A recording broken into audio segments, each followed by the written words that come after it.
Hello, Cooliers. Hello, everyone. Apologies for the delay, but here we are, 10 minutes away from match day 1 in La Liga. It's Mallorca against Barça. Barça Live is back in this new setting, and joining me here today, Spencer Siegel. Spence, how are you? I am ready for the season to get going again. Doing well. Yeah, a little bit of a change, but you're still here. You're still here. I'm still here. So let's have some fun, man. And Hansi Flick's Barça is still here. Let's take a look at the lineup with less than 10 minutes to go until kickoff.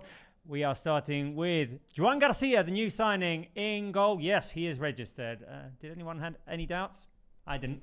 Joan Garcia starting in goal. Eric Garcia, Ronald Araujo, Pau Cubarsí and Balde at the back. Midfield with Frenkie de Jong and Pedri. The attacking midfielder will be Fermín. Lamine Yamal, Rafinha and Ferran will lead the attacking line. Thoughts, Spence?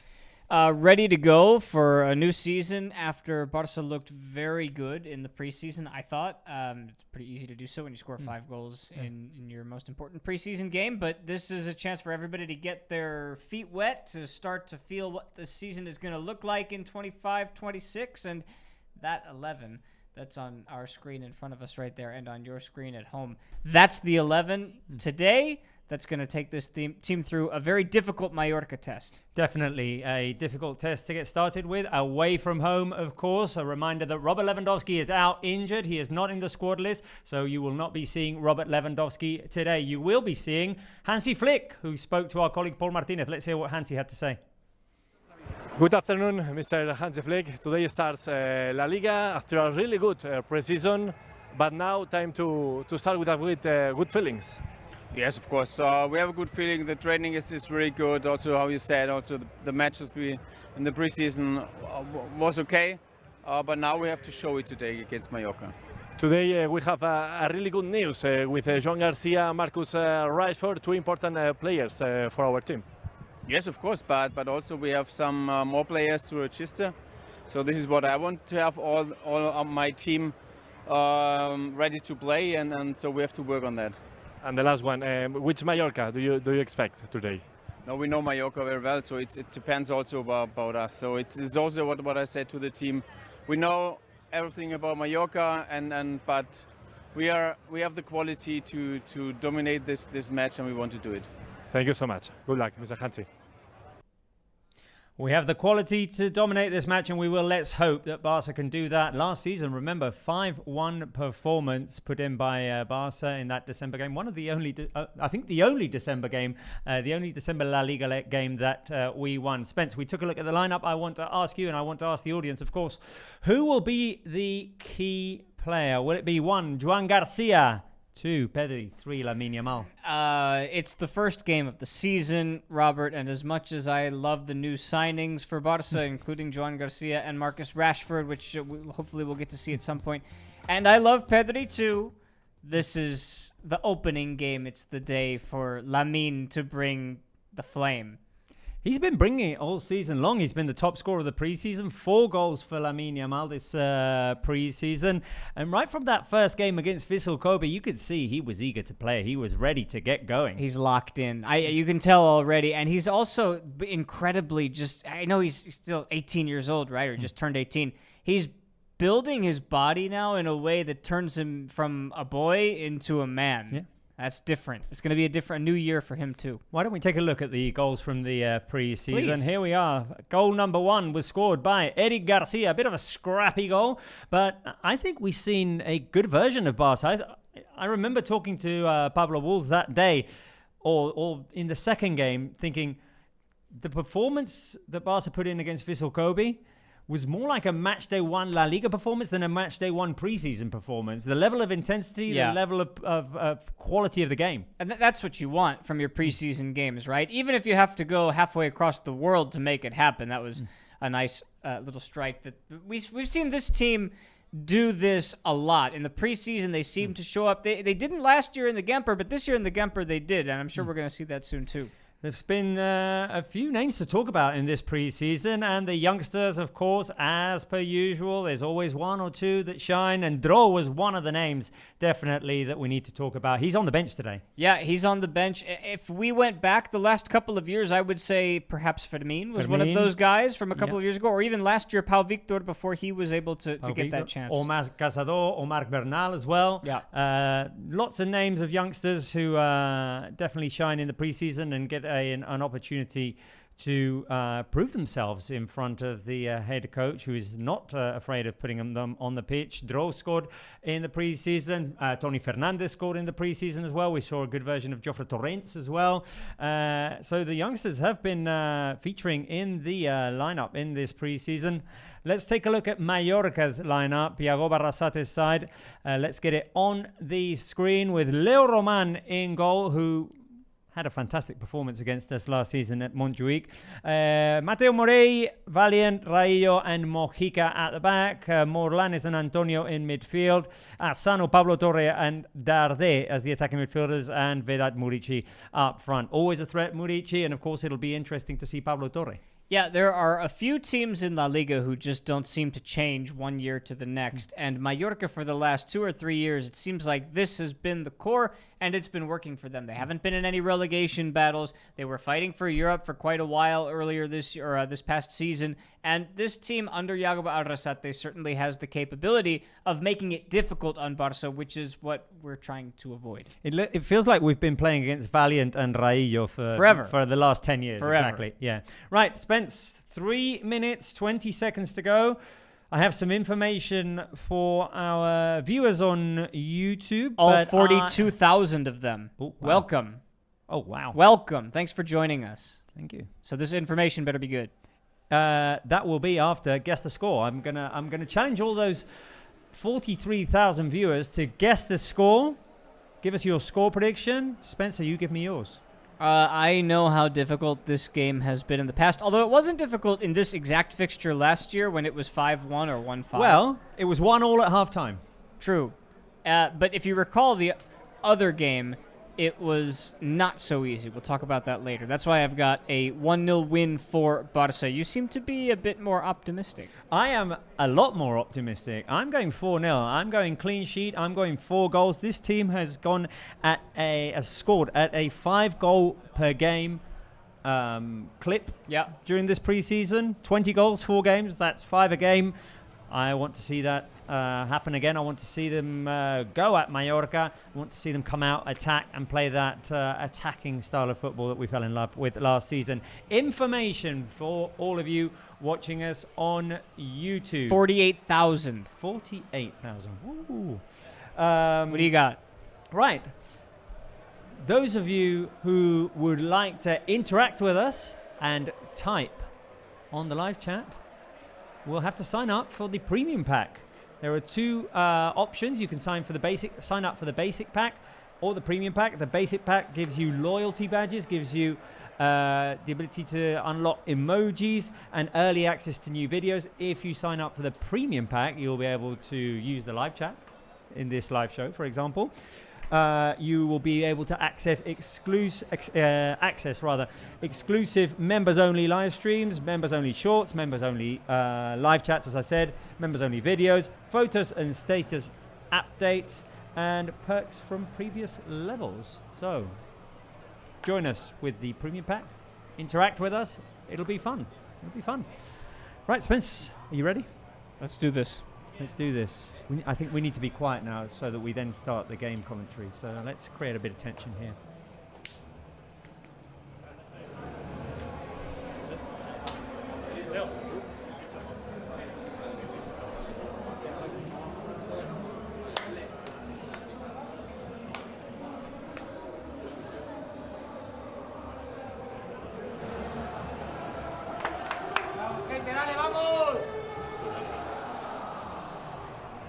And we are ready to go. Match day 1 in La Liga about to get underway. It's Mallorca against Barça, the defending champs, about to jump onto the field.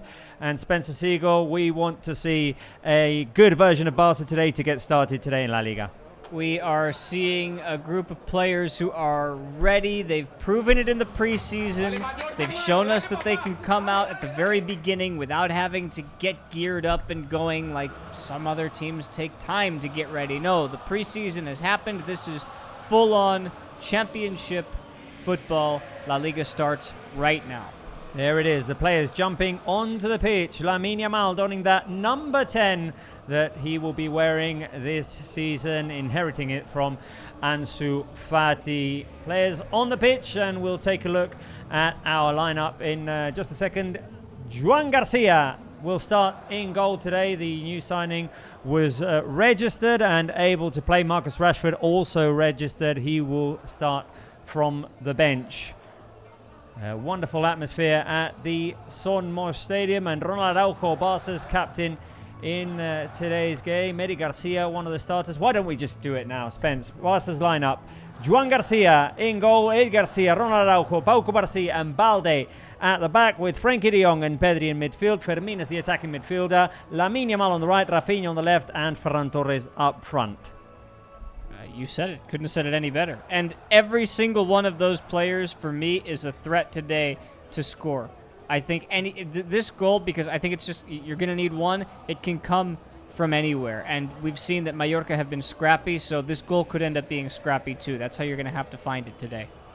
Barca, who won 5-1 at this stadium last season, the only La Liga win in that month of December. Then Barca went on to beat Mallorca 1-0 at the Olympic Stadium as well. Minutes away from getting started, minutes away from this match day one, this debut in La Liga that we've been waiting for now for feels like a few too many weeks.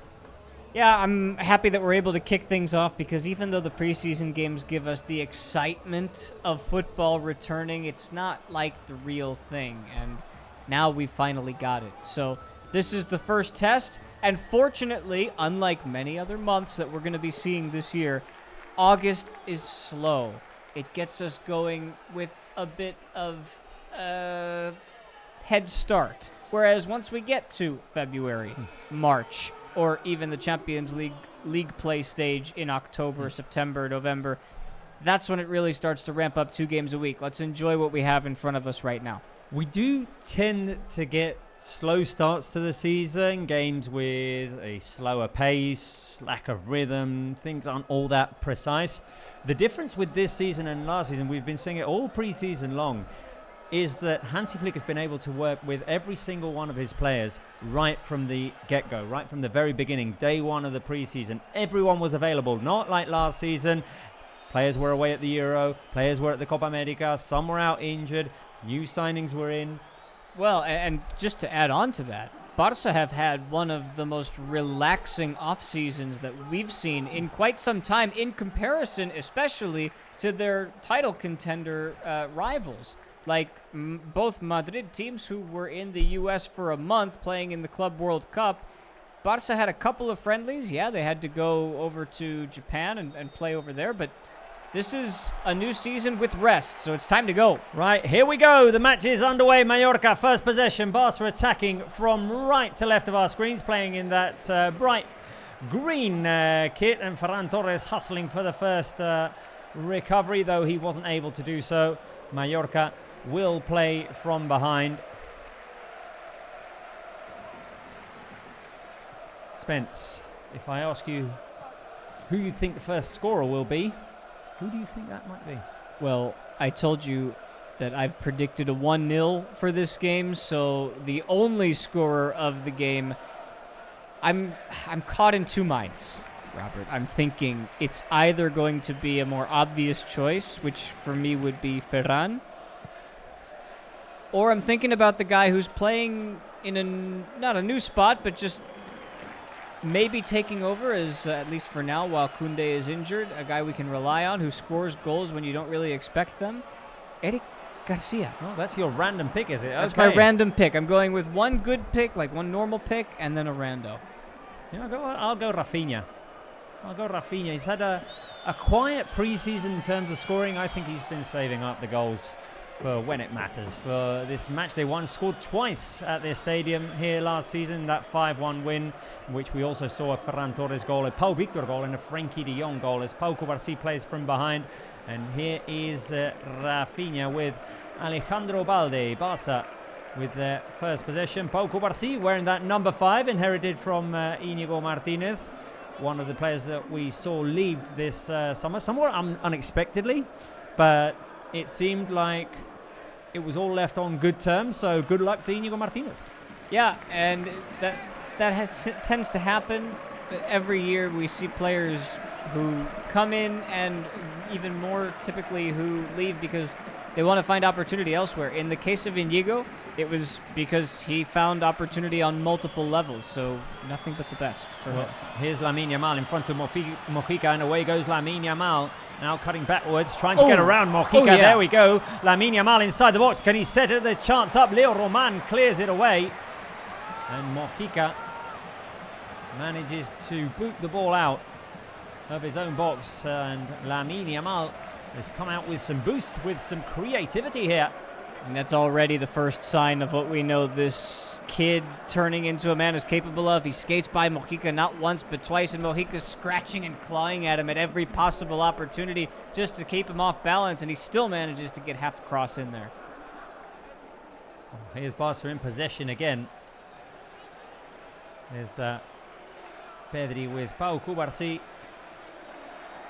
And Araujo playing inside of Mallorca's half. Fermin, the player that Hansi Flick has picked to start in that attacking midfielder position. There was options with Dani Olmo, who missed the Gamper, with Gavi as well, who's had a fantastic pre-season. There'll be plenty of time for everyone to have minutes during a long season. Last season was 60 games in total. 60 games, and I can tell you, based on a little bit of research, that Hansi Flick and his 160 goals, I think, if I have that right. 174. Double check my notes. Was it it was 174 in 60 games. Thank you. You read the same stat that I did. The second most ever by a first-year manager in La Liga. There you go. Second most ever for a first-year manager, yeah? First-year manager, and if you read the rest of the sentence, you might already know who the most I did was. not read the... was it a Barca coach? It was... Pep Guardiola? No. Oh, Luis Enrique. Yes. There you go. Mojica this time manages to clear the switch from Pedri to Lamine Yamal, and Araujo plays it back to Joan Garcia, who's, shown what he's capable of in this pre-season. Made some nice saves. Kept a clean sheet in the Gamper as Alejandro Balde goes forward. Excited to see Joan Garcia in action. I don't want to see him too busy, obviously, during the game, but I'm sure that we'll get to see what he's capable of in today's game. Now Barca. Here come Barca again with Lamine Yamal inside the box, trying to get around Mojica. Scrappy defending. It's just an example of how full Johan Mojica's hands are going to be all game long in order to keep Lamine contained. That's twice now that he's had him on ice skates. He's a player who likes to go forward rather than defend. Mojica likes to make those long runs. That's offside. Oh, there he was. I didn't bring my flag. Ah, there you go. I'm gonna have to find it. Yep. Oh. Day one forgetfulness. I think I know where it is, actually. So, hold the phone. Well, the flag was raised anyway, offside, called against Mallorca. It'll be interesting to see as well how Barca approaches the season and approaches the subject of the offside trap. Obviously, it was a bigger surprise for teams last season. Now, opponents will be expecting it, so we'll see what Hansi Flick has tweaked in that regard. Now what we can see is Barca bring the ball out. It's more like a defensive line of 3 with Araujo down the middle. And now he switches it over to Balde, though the ball doesn't get to destination. Oh, wow. Nicely done. Nicely by done. Balde. Nicely done by Balde to recover, and Frenkie de Jong has control of the ball. 6 minutes played, yet to see an opportunity, as these first games tend to be a bit of a slow burn. Well, Barça have come out hot, though, with the intention of trying to score. They've got plenty of pep in their step. Look out. Here goes Fermin, this time defended by Mojica. Mojica got his way. Barça keep the ball in, did they? Yes. Eric Garcia into the middle, Pedri. One of the surprises, maybe, that Eric Garcia gets to start today. Bam! There you go! Lamine Yamal to Rafinha, and Barça score the first goal out of nowhere! It's 1-0 Barça. Lamine to Rafinha. And the header from point-blank range goes into the back of the net. Barça took 7 minutes to get going. Just like every other season, every other game last year, this combination is the most deadly combination in football. These two exactly know where the other one is at all times. And Lamine's assist, he is onside Rafinha, played on by Morlanes, I think that is. And no problem for Lamine to collect his first assist while Rafinha scores his first goal. And how long did it take, Robert? 7 minutes? 7 minutes, and I believe I predicted a Rafinha first goal in this game. The header, nothing that Leo Roman could do. The cross by Lamine Yamal, and Hansi Flick raises his arms in celebration. We saw a goal last season with the Lamine-Rafinha connection here at Son Mosh. It was an outside of the boot cross last season. This time going with the inside, Lamine Yamal providing his first assist in La Liga. Some heart celebrations for Rafinha. Maybe we should do some heart celebrations here too. Indeed, indeed. Let's celebrate this goal. This Barca goal with our audience on YouTube with some Barca hearts. Celebrate that Barca have taken a 1-0 lead, and it's not even the 10th minute as Mallorca tried to react here. And it's the former player Pablo Torre. Now the cross inside the box, and Joan Garcia intervenes for the first time. He tried to play it long for Rafinha, who was tugged down by Mate Morey. And first yellow card of the game.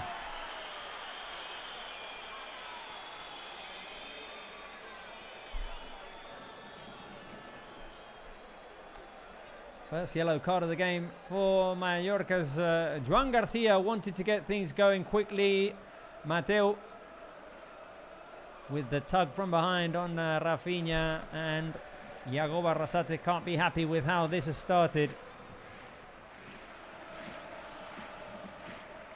It's a start that we would say is fully deserved.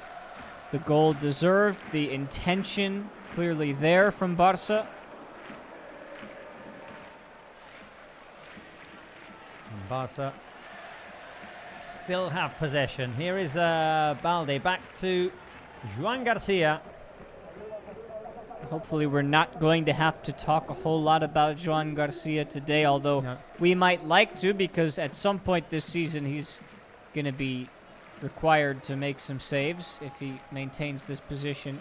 Well, Mallorca like to play with space. Barca like to play with a high line, so maybe there's potential for a counter there, and maybe a one-on-one that Joan Garcia can solve, or just, well, Mallorca like to look for Murici inside the box as well, so there's the menace of a header there as Fermin recovers and goes forward and tries to set up Ferran. Mallorca managed to clear. And Araujo recovered the ball with a foul on Pablo Garcia, which the Uruguayan defender disagrees with. Strange to see Pablo Torre in another shirt. Yeah. And a Mallorca shirt that, well, I mean, all fair play to him. Good for him. He needed to find the playing time. He's able to go to a club that wants his talents as a starter. I think it was a lot harder, obviously, given the midfield that Barca have, for him to break in here. So after this game, we wish him nothing but the best. Indeed, indeed. Well, Barca struck first, and it was in the 7th minute. Lamine Yamal with the cross, Rafinha with a header. Didn't take long for those two to connect for the first time in what we hope will be a second successful season for Hansi Flick, as Darder moves the ball forward. Mallorca managing to get into Barca's half, and Pedri runs back defending and recovers the ball as Darder tried to set up Pablo Torre there. Good find. Good defensive help from Pedri. One of the things we saw him do last season, as well as create, as well as be the magician, the creative mind for Barca last season. Pedri was a key element when Barca had to run back and defend. We're seeing on the replay that in the build-up of the goal, or a few passes before the goal, was when Lamine Yamal had to stretch out to keep the ball in. It seems like it didn't go out, so not a lot of controversy there. Pau Cubarsí will play from behind today, playing on that left-hand side of the defensive line, partnering with Araujo. Different start to the season for Araujo as well. Of course, he missed the first 4 months last year. Yeah, and I think he at times is a player that gets a lot of unfair criticism. I think sometimes, you know, there are seasons that are better than others, and last year Araujo would tell you himself that he should have had a better couple of games in moments. And I think in this case that motivates him now, especially with Inigo gone. This is a chance for him to prove that not only is he the captain out there now, he is one of the anchors defensively that's going to lead that high line along with Cubarsí.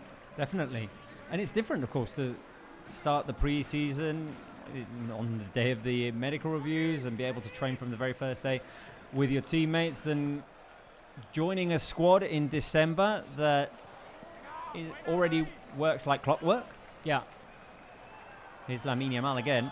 He's clockwork. He is. He's better than clockwork. Here's Lamine Yamal cutting inside. Lamine Yamal trying to skip past 3 defenders. Wasn't able to ultimately, as Araujo fouls Murici, and we might see a yellow card. Murici stays down.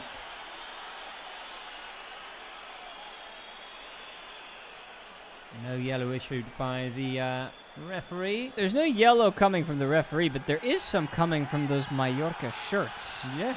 Can we talk about that for a second? The specialty sponsor for Mallorca, that with a little bit of research can tell you that it's Jellipo, which is a mascot that they've used in place of their usual sponsor for this game as a campaign for the opening of La Liga. It's like when Barça for the Clásicos uses the logo of an artist instead of the Spotify logo. You nailed it. Although this one, which I've never heard of here, I have heard of Rosalia or Coldplay or whatever. Yeah. Hold that thought. Careful here, Mallorca in space. Mojica through to Murici, who tried to set up Asano with the back heel touch. No sink there, fortunately for Barca. This mascot, though, looks a lot more like Pikachu than anything else. It does from afar. It's like a big yellow egg.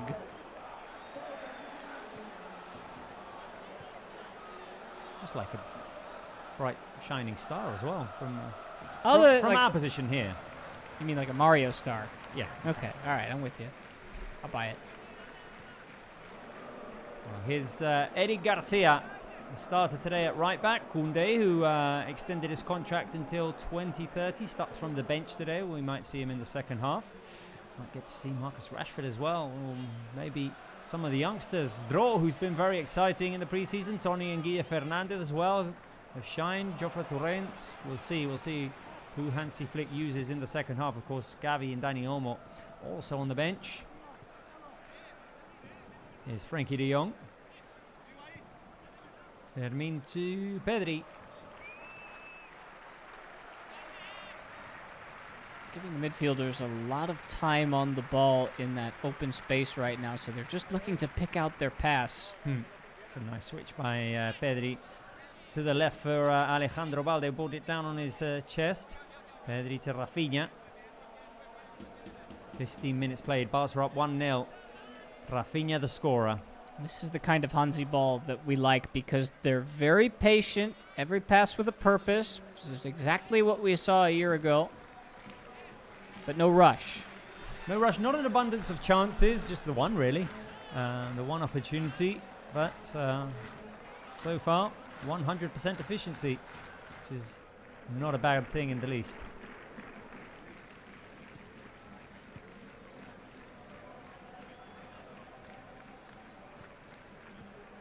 You can see everyone fanning themselves at the Mallorca Stadium. It's a hot one out there today. Hot one here in Barcelona, hot one in Mallorca as well, hot one all across Spain really. I'm sure we'll be getting a cooling break. I sure hope so. In a few minutes. I hopped into the car to get to the studios today, and my car dashboard said 41 degrees Celsius, so we're pushing, what's that, like 104? Oh, here goes Lamine Yamal with the cross, right-footed one this time. Rafinha couldn't get to it. Yeah, I'm not good at conversions, but it is 100 at least. Yeah, damn hot. Here is Alejandro Balde with the cross up in the air. The header by Mateo and into the hands of Leo Roman. Us with possession, not creating too many opportunities, but not struggling either. Like to see Barca be able to connect with Ferran a bit more, finding on the finishing end of some chances, some crosses.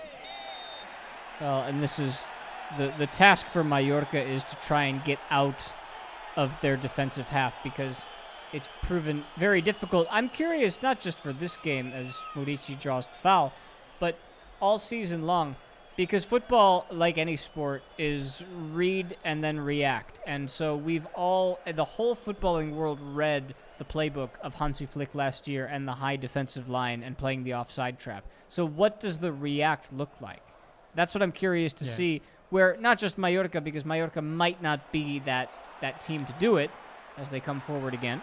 Here's Mojica going to take on Eric Garcia. Mojica drives inside as an option just outside with Darde, but Eric did very well to get in front of him, get in the way and recover the ball for Barca. Then Mojica fouled him.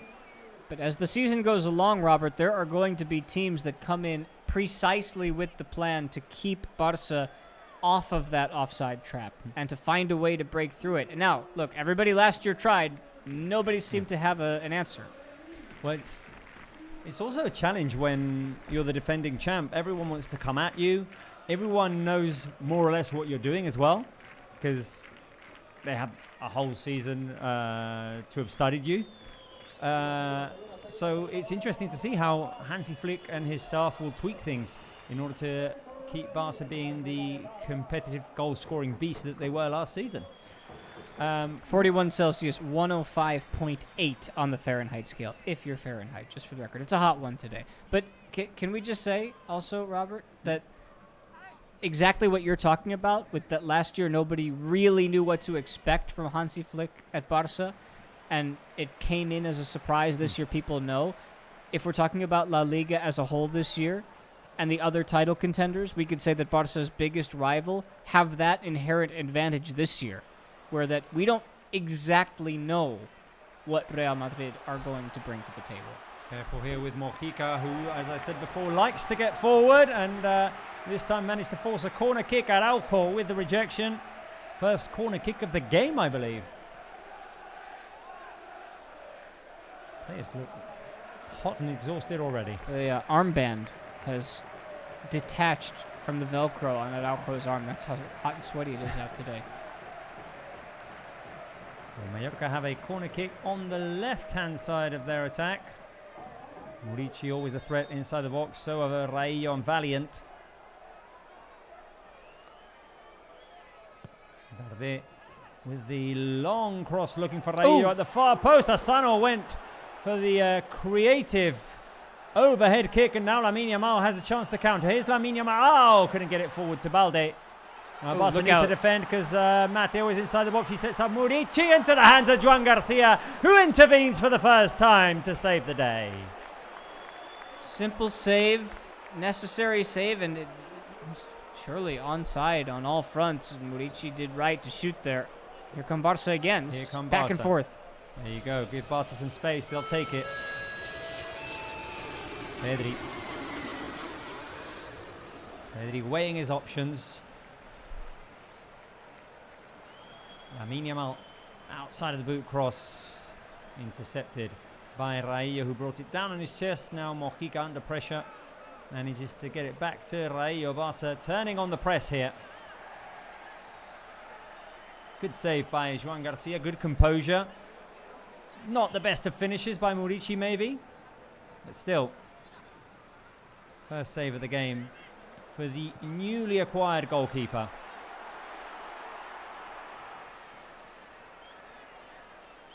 Yeah, certainly wasn't the most difficult save he's going to have to make this season, but you want to start on the right foot. Here goes Lamine Yamal again. Lamine Yamal. In front of him, Antonio Sanchez. He cuts inside. The shot by Lamine Yamal. Headed away by Rayo. Barca keep going. The referee should surely stop this as Ferran Torres. Yeah. Scored. Is that? Kicked the ball into the back of the net, but I don't think that's going to count. We didn't hear a whistle at first, and you're not. You are. That's an interesting one because you should stop play at the site of an injury, but it is at the referee's discretion, and Ferran is now high-fiving with everybody, which seems to indicate that Barca think this goal might count, and the Mallorca players are complaining. This might end up counting as a goal, Robert. I'm not sure. Well, Lamine Yamal took the shot. It was headed away by Raillo, who went down almost immediately. Referee did whistle. He whistled. Yeah. He blew the whistle. Referee blew the whistle. Barca kept going. Ferran Torres took the shot. Keeper didn't even react. So I believe the goal will not count. Nor should it really. Well, it was just strange because all of the Barca players were high-fiving each other after that, which it was almost like a muted celebration. Well, and the Mallorca players are complaining, so we're not sure but exactly what's going on here now. The replay, you see the referee, it's Munuera Montero, you see him blowing the whistle.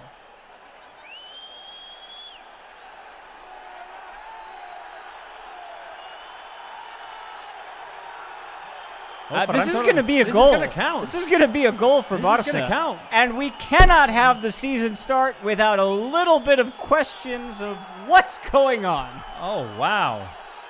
This is a weird one. Okay, Lamine Yamal cuts inside, takes a shot. The ball is headed away by Raillo, who goes down almost immediately. The referee's looking at it. He's got his whistle to his mouth, but he obviously has not blown it, and so that counts. Counts, and Ferran Torres sent it into the top corner. It's definitely a strange one. Wow. Barca kept going, which they are, well, they can do. Now Arrasate is having a word with the referee. I'm not sure at this point what the referee would be explaining to an understandably upset Arrasate. Oh, you can completely understand it, definitely. I mean, it's a strange one as well because the Barca players almost, by the looks on their face, feel guilty about scoring. I mean, you know, this is a really tough one, It's Robert. a very tough one. This is Barca Live. What do you want to be? Do you want to celebrate that? Do you want to be realistic and say that probably shouldn't have counted? I mean, I think we can do both. I think I called Ferran scoring, by the way. Just saying. I think we can say that. Careful, because Mallorca have a chance in space here as Murici, rather than going forward, look backward. Asano with the shot. And saved by Joan Garcia. I think Murici knew that he was offside. I think that we can acknowledge that if that had happened to Barca, we'd be outraged and upset. Beyond outraged. If our colleague Marc Brau had been at the stadium, he might have lit up in flames and my man, auto-imploded. If my center back just blocked a bullet from Lamine and then goes down holding his head, which 100 times out of 100 you're supposed to stop the game, and then play continues and the team against me scores, I'm outraged. Well, it's 2-0 The goal by Ferran Torres counts. 26th minute. Rafinha scored first. Ferran scored second. Is it appropriate for us to go Tiburon style?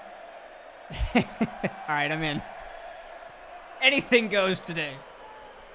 Do it. I didn't plan this out with the headphones. No, neither Right. did I. All But right, there you go. okay, well, Tiburon hats are on. I'm in. Listen, if Barca go on to win this game 5-0, then we won't have as much controversy. Not to say that there won't be any. There will be plenty. At least it wasn't the first goal. That's a tough one, man. I gotta tell you, that's tough. Well, I mean, you saw even from the Barca players' reactions that it's a tough one. Yeah, but I can't blame Barca or the players for any of it because your goal is to play to the whistle. That's what you've been taught. No, exactly. Yeah, always. yeah. No, it's not their fault. Right, well, 2-0. And Mallorca will visibly and comprehensively be frustrated. But it's a dream start to the season for Barca and for Hansi Flick as well. Not even half an hour played, 2 goals. They, well, not an easy stadium, Somos. As Darde manages to switch it over to Mateo Jaume, who sees the ball bounce out, and now we get the cooling break, and well, we get a festival of whistling from the fans at Mallorca. We're getting the replay now. Raillo goes down, and I mean, he's the player that's supposed to be defending that shot from Ferran. He just stays down. And what's crazy is that Munuera Montero has the whistle to his mouth, as if to say, I think I'm going to blow the whistle, but let me wait to see how this plays out, and then Barca score. The interesting question also is, okay, Leo Roman doesn't react much. Was there anything he could do? Because that's a very well-placed shot by Ferran Torres. Yeah. Was he going to get to it? I don't, yeah, maybe not, but the question is, would the ball have even gotten there if there was another defender with the ability to defend? Maybe Munuera Montero thought that Raillo was kind of milking it a little bit. Maybe it hit his shoulder from a different angle. I don't know. I didn't see that. Well, I'm trying to think of something. And I hope people can take us seriously at this point, even though we've got sharks on our heads. Well, I'm sure they will. Right. Let's dedicate some attention to our YouTube viewers who are out there in numbers today. Obviously celebrating this Barca win while we've got a cooling break.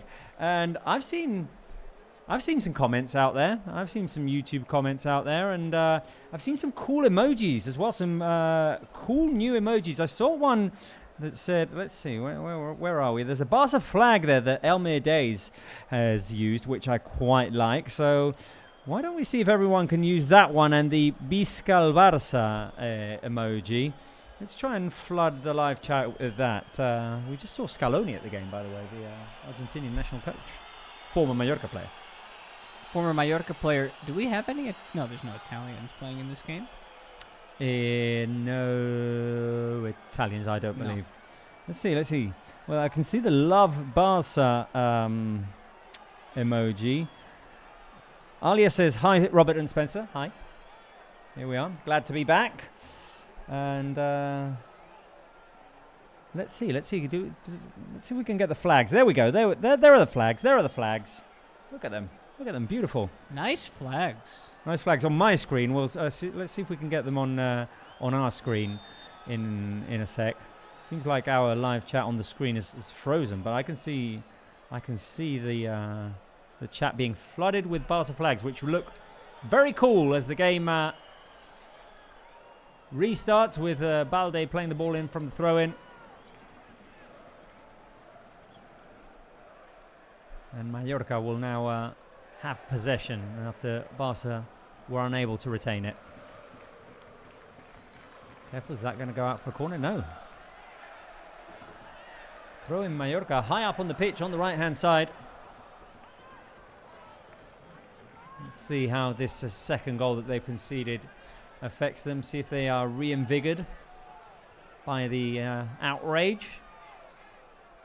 Long ball into the box, looking for Murici. Who else? Barça have a chance to counter here as Frenkie de Jong drives it out. It's pickpocketed from behind and fouled from behind as well. Murici not 100% agreeing with the call. This is going to be a goal that's going to cause some controversy this weekend, I'm sure. We're going to get several takes on it. But ultimately, if the referee didn't blow the whistle, Barca players can keep going. I've seen a couple of folks in the chat.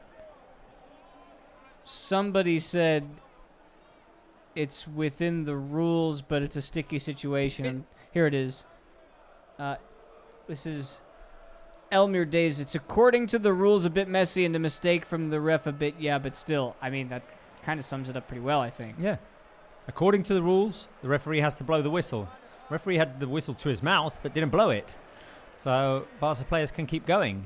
And the fact that the Mallorca player was down probably confused his teammates. As Barca tried to go forward, Leo Roman came out of his box to head it away. Now Lamine Yamal is going to speed up away from Darde. He's going to take on Mojica. Lamine Yamal tackled from behind, not taken down. Lamine Yamal finally fouled. Yeah, and there's going to be a yellow card. I mean, that was a hell of a run. A foul by Morlanes, who is now doing the confused hand gesture. Like, me? What?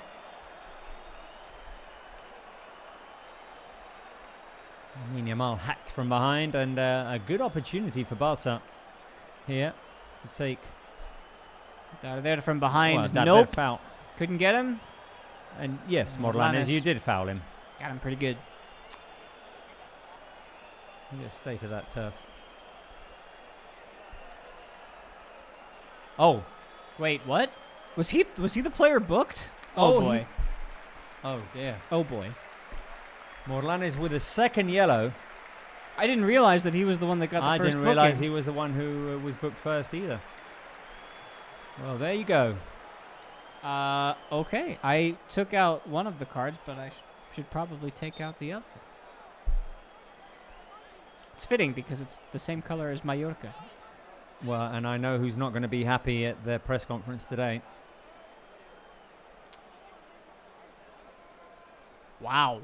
How many minutes have we played so far? 33 minutes of football? I feel like we've already played an entire season. Taking off the hat. Yeah, no, it feels like a lot already. Lamine Yamal or Rafinha. Here goes the free kick. Lamine Yamal will take it, and it goes over the crossbar. Is Lamine going to take over as free kick taker this season, Spence? Watch out. Well, that was a close enough try. Bit high and wide. But if he adds that to his bag of tricks as well, well, all comparisons with a certain previous number 10 will only be incremented. I'll give us a bit of a break on the fact that Morlanes was booked in the scuffle after the Ferran goal. So it was something that he said. Complained or... Ooh, Murici goes high with his boot. Oh, that could be another one too. Joan Garcia in the head. Joan Garcia now with his right hand on his head. Yellow card for Murici. What a nightmare of a first half for Mallorca. Today. Yeah. You know, this is the third La Liga game of the season so far. There were 2 played yesterday, and this is the first one today. I can't think of 3 worse starts for the 3 teams involved on the losing end. So that's a high boot from Murici, and let's see, upon further inspection, that could be a red card too. That could be a red card. Being realistic. Well, it hits Joan Garcia in the face, in the cheek. Borderline.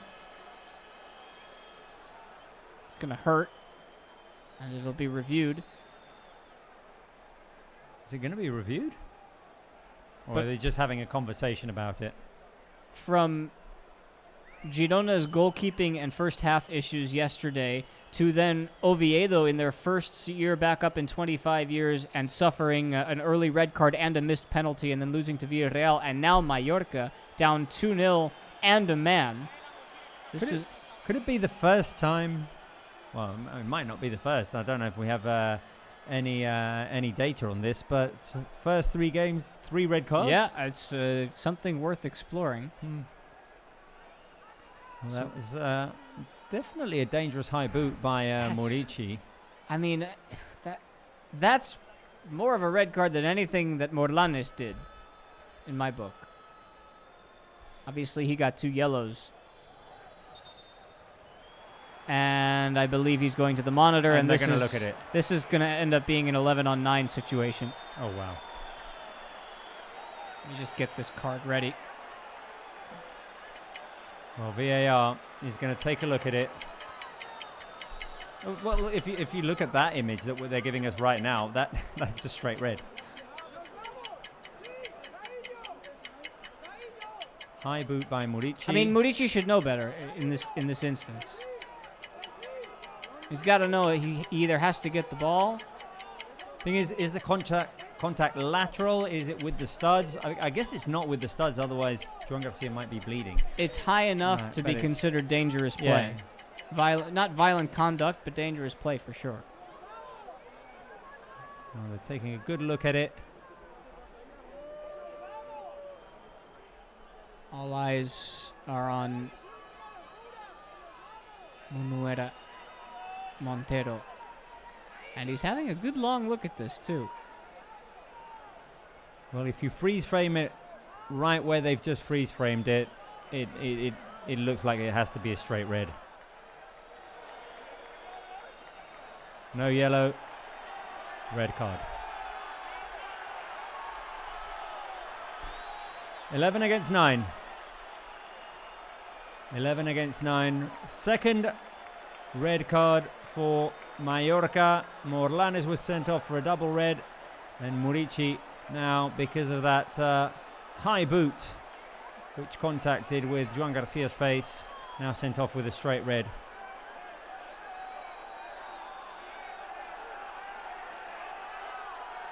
There's not much of a question with that one. You can say that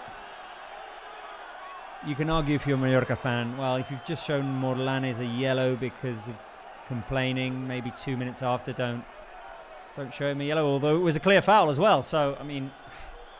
So now Barça, Hansi's Barça, is playing with 2 extra men. Yes. You still have to be serious, though. I mean, teams are going to get, tight, competitive, run the extra mile, try to cover as much ground as possible. So you need to keep on going, keep on being intense. Keep doing your thing. Here's Lamine Yamal inside the box. The delivery by Frenkie. Lamine Yamal, shot blocked. It's the first time he's offside, so it doesn't matter anyway. But that's the first time I've seen him make a play and go, you took the wrong decision. Just lay that off for me. Wouldn't have mattered. Lamine just off there. As he then went on to take his opportunity. We'll see in these 5 remaining minutes of the first half, plus I imagine a substantial chunk of added time, how Barca can take advantage of this 11 against 9 situation. And, well, I mean, from what I'm seeing in the background, some Mallorca fans have had enough.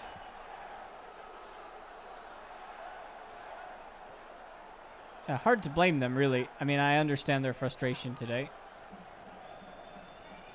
It just sort of snowballed.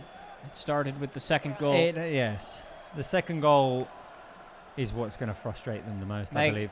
They were never in the game at the point when it was 0-0 or 1-0. There was never a chance where we were holding our breath, but now I think this is about, unless you can, down 2 men, find a way to get the next goal, which is highly unlikely, but unless you can do that, it's about finishing this game with respect, for me. Well, we'll see how the game develops. Barca gets the next goal, then all right, forget it. They'll go to halftime down 3, or a third will come early in the second half, and then Barca can cruise to the finish line.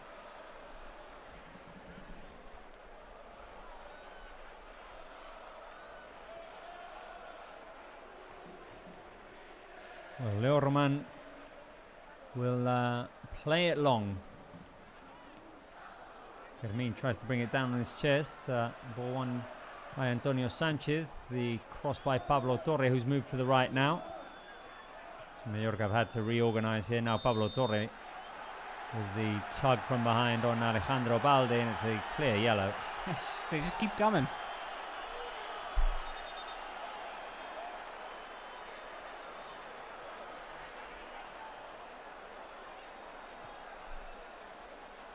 (2-0) Barca. And now here we go again. Deep pass by Eric Garcia to Lamine Yamal, who's going to take on Mojica. Lamine Yamal takes it to his left. Held onto the ball for just a little bit too long. And now Fermin gets called for the foul. And every foul that Barca commit, the Mallorca players are going to ask for a yellow card. They're going to show their frustration. They're going to try and get the fans behind them. It's not a yellow card. It's not a yellow card. It's mild contact by Fermin. In fact, it's no contact, really. It's very late contact. Yeah, they're late. Delayed contact.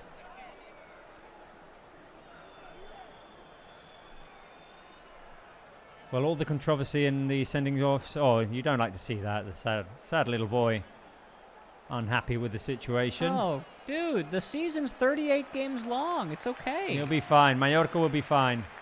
It's a long season. Why do the cameras always seek out the crying children? Well, Pedri managed to find Rafinha, deep ball for Ferran Torres, who catches it on the run. Ferran Torres through to Fermin, who tries to cut it across to Lamine Yamal. Right Mallorca idea. Managed to clear the ball. It'll be throw in to them. It was a good idea by Fermin, who could have gone all the way himself as well. And I mean, that's where, if Barca are clinical, if Barca are precise, that's where they're going to have the advantage. When Mallorca try to go forward just a little bit, they'll be able to outnumber them. Well, and there's no reason that Barca should be taking their foot off the gas right now. They need to go get a third and even a fourth just to officially kill the game off. But you're right, it'll be harder to come in these spots where they're just setting up. Not to say that it's impossible. Barca know how to score from nothing, but in the transition game is where it can be found. Here's Lamine Yamal to Eric Garcia. Lamine in front of Dardet. Barca just moving forward now from right to left. Alejandro Balde cuts inside, back to Pedri. Barca looking for a way in. Here's Pedri over the defence. Balde sets it up. Ferran fights for it. Inside the box, Rafinha put pressure on Asano. And Mallorca clear. There was offside anyway. Right, we're getting close to the 45th minute. How much time will be added on?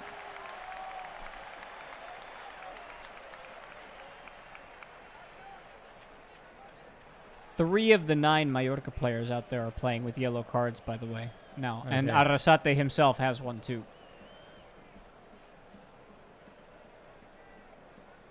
Well, we'll see how much added time we get.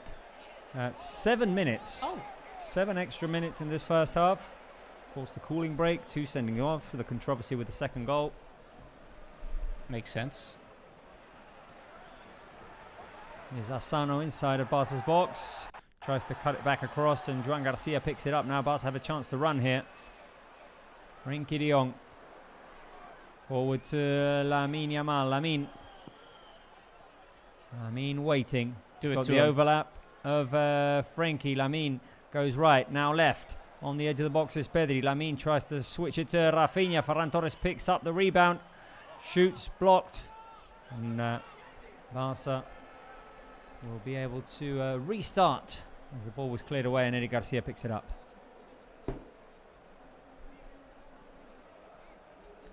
Pedri to Balde. Balde can go one-on-one here. Balde goes deep. Balde with the cutback. No one there to meet it. at the near post. Throw in Barça as Raillo cleared.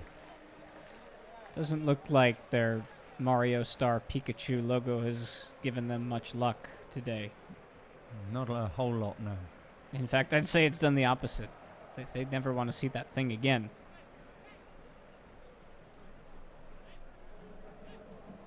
Here's Lamine. Pedri. Out wide, Eric Garcia brings it down on his head. Lamine Yamal takes the shot!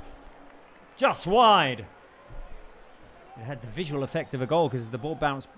Hit the back of the net, but on the other side. Oh. Lamine with a fierce shot. Just barely missed the goal. 5 minutes to go still of added time. And Barca, well, at the moment in complete control of the game, and not sure we'll see Barca relinquish control of this game now. I feel like we've already played 3 months of this football season in 45 minutes. Truly. Had a bit of everything this first half. Here's a long goal kick by Leo Roman. Araujo heads it forward to Lamine Yamal. Outside of the boot pass into the middle for Rafinha, which was intercepted by Raillo. Foul by Frankie de Jong. I feel like maybe any 50-50 decision might go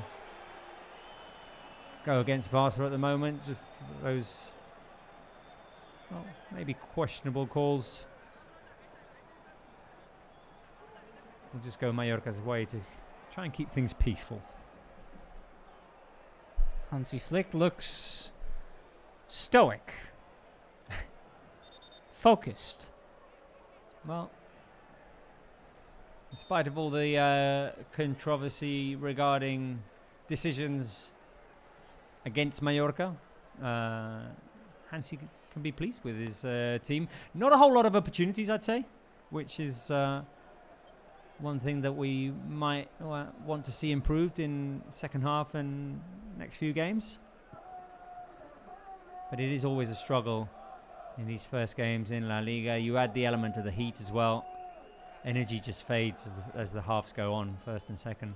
Yeah, I'm curious to see what the second half will look like, Robert, because both of these teams now know what's up for the second half. Like, it's not really a secret, and you can complain about what happened in the past in the first half, but the fans have 45 more minutes to watch, and if you're a Mallorca fan, it's going to be tough.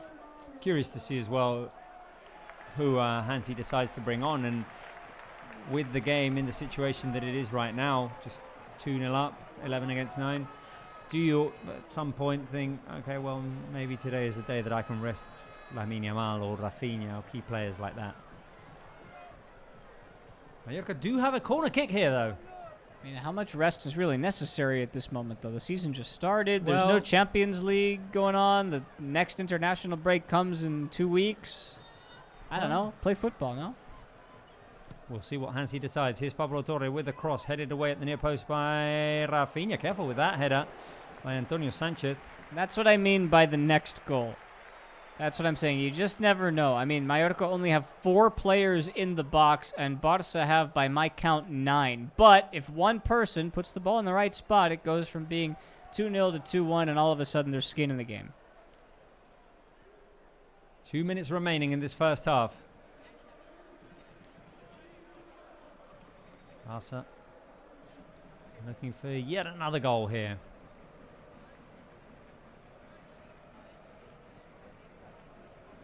Lamine Yamal on the right-hand side. Inside pass looking for Ferran Torres. Down goes Antonio Sanchez to recover. Lamine Yamal's going to win it back. Lamine Yamal probably got fouled there, but he recovers and keeps going and shoots. And misses the target. He went for the curler. Different side this time.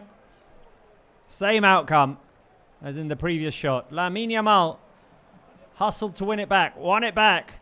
Drove into the middle. Got himself into a position to shoot. Saw the opening. And just missed by very little. I'm never surprised by his ability to fight away from people clawing at him to try and get the ball from him. But what always seems to get me, and I think he's really underrated in this aspect, is his pressing ability to win the ball back. When he sticks his foot in there from a defensive standpoint, he always finds a way to get there. Ooh. And that was a bit of a clumsy foul by Rafinha, who sees the yellow here. The foul on Mateu Jaume. I think Rafinha may have slipped. And Rafinha is immediately offering condolences. Let's see. Oh, no. That was not a slip. That's... Well, that angle is a little bit better. It's a yellow card tackle for sure. Yeah, there was very little chance of playing the ball there for Rafinha. I saw the yellow. Fortunately, Mateu Jaume is up on his feet and going. And this first half is just about to end. 52nd minute.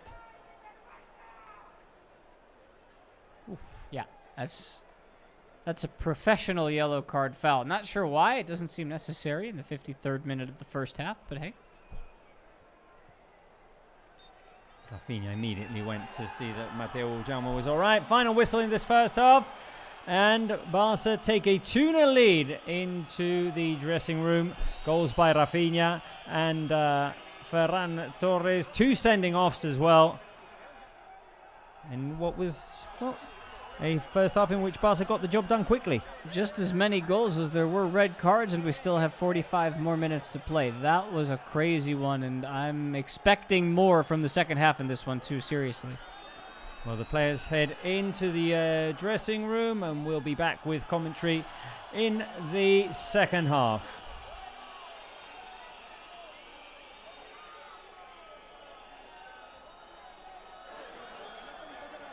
And there are quite a few unhappy people at the Son Moix Stadium here. Raillo and Araujo having a bit of a discussion as they go into the dressing rooms. Joan Garcia also heading into the locker room. A couple of saves by Joan Garcia. 2 goals, 2 sending offs. You said it, Spence. We've seen a whole lot of action.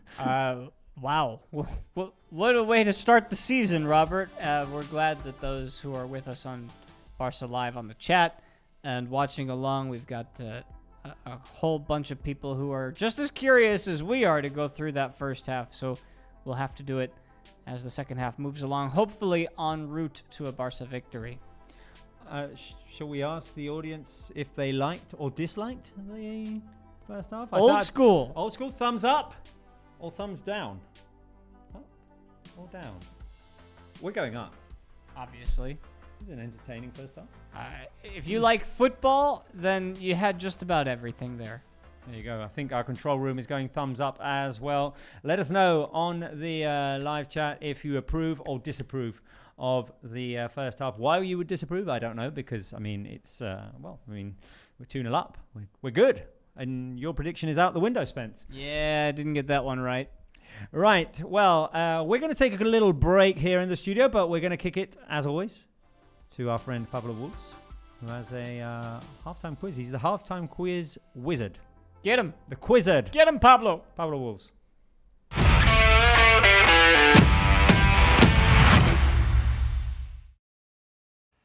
Hello Coolers, how are you all doing? Welcome back to the Barca Live halftime segment. Have you missed me? I know I've missed all of you guys. It's been a while. It's been an awful long while since we've done one of these and since we've had a Barca Live, of course. Big welcome back from me, of course. I'm sure Robert and Spence have already welcomed you all back as they always do.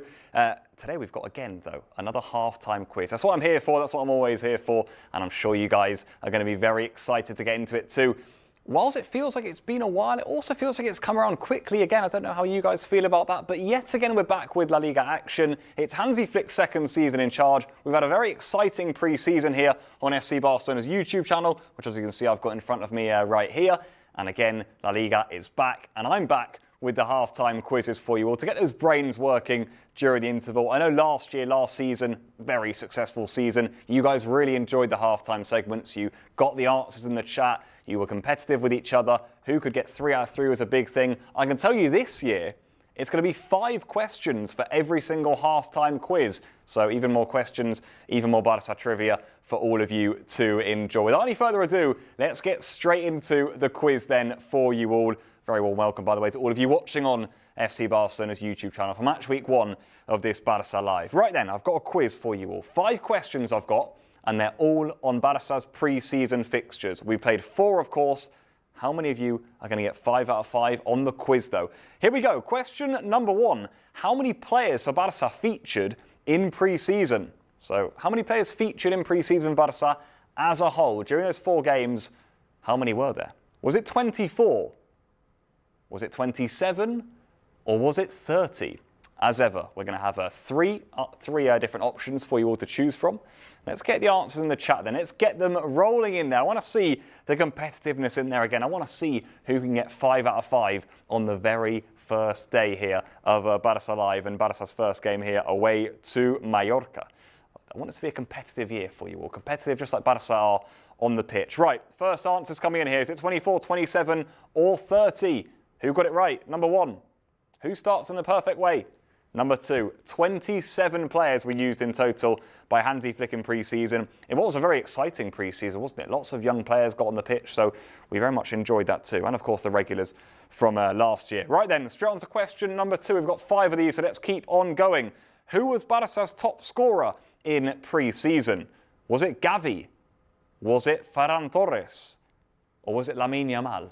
Who was Barça's top scorer over the 4 games in pre-season? Maybe go back through the games, have a little bit of a think to yourself, a little bit of a count as to who you remember out on that pitch scoring the goals for Barça. Have a little bit of a think to yourselves, and let's get those answers in the chat. Gavi, Ferran or Lamine Yamal? Who was it? Who scored the most goals for Barça over the course of these 4 games? I can tell you then, drum roll. Number 3, Lamine Yamal, the 18-year-old sensation with the number 10 on his back, starting the season as he means to go on. 4 goals he got in total, by the way, did Lamine Yamal. 2 in the game against Seoul, and then 2 in the game against Como most recently back in Barcelona at the Estadi Johan Cruyff. Well done to all of you who've got 2 out of 2 so far. Can you get 3 out of 3? Let's go with question number 3. How many goals did Barça score in pre-season? 3 options as ever, 16, 20 or 24. There were a lot of goals scored in pre-season. We had a lot of fun over here on the Barcelona YouTube channel, showing you, of course, all those games live and for free. Great numbers, by the way. Thank you to all of you tuning in. We very much enjoyed it here. How many goals did Barça score, though? 16, 20 or 24? Maybe go back through the games, do a bit of maths, add them up. Do you have enough time to do the maths? Is your memory that good? How big of a Barça fan are you? Let's see. If anyone's on 3 out of 3 so far, let me know after this one, because I can tell you again, it's number 2. 20 goals scored by Barça in pre-season. Very impressive return. And of course, that means they averaged 5 goals a game over those 4 fixtures. Ridiculous numbers. Barca's Hansi Flick scored 174 in all comps last season. They're starting as they mean to go on this time around, I think it's fair to say. Right then, I've got question number 4 for you all. We keep marching on with the quiz. Who scored the first goal in pre-season is my question for you all now. Was it 1, Andreas Christensen? Was it 2, Rooney Bardghji? Or was it 3, Eric Garcia? Who scored Barça's opening goal in pre-season? Can you remember who the game was against? Can you remember the goal? Can you jog that memory all the way back? Let's see what answers you put in the chat then. 3 options as ever for you all. I want to see who gets this one right, because I think this is quite a tough one maybe if you jog your memory back, and maybe for those of you who've just forgotten about it, there were so many goals of course, maybe you can't remember. Anyway, 3, 2, 1 I'm going to give you. The answer, Eric Garcia. Remember that goal? Bit of a scrappy goal against Vissel Kobe, but it was indeed Eric Garcia who got Barca's opener in pre-season. There you go, Eric, back on the score sheet, and seems to be doing well again in that right-back spot. If anyone's got 4 out of 4 so far, massive hats off to you. Now my question is, can you get 5 out of 5? Because we've got the final question for you all right now. Who was the star player in the Joan Gamper Trophy fixture? Barca's most recent game, we showed it live here on FC Barcelona's YouTube channel. Who was Barca's star player? Who was awarded the MVP award? Was it Fermin? Was it Lamine Yamal? Or was it Marcus Rashford? 3 options for you all. I know some of you will be on 4 out of 4 correct so far, and if you get this right, you've got 5 out of 5 on week 1 of Barça Live, and that's a massive round of applause needed if that is the case. I can tell you then, my friends, the answer is number 1, Fermín López. 2 goals for him at the Estadio Johan Cruyff, and he very much deserved that MVP award. Very exciting player. We love to see Fermín in the goals, and hopefully the Ferminator continues to produce this season. There you have it, and that's all from me. That's the first quiz of the season in the bag. Thank you all for participating. As always, a massive congrats to all of you who got 5 out of 5. Going to send you back to those in the booth now, Spence and Robert, for the second half action between Mallorca and Barça. Hopefully our first 3 points in La Liga. I'll be back here for the clash against Levante. Get your Barça trivia, get it practicing a little bit, and hopefully you guys can get 5 out of 5 next week if you didn't this week. For now, from me, it's a goodbye. See you later, guys.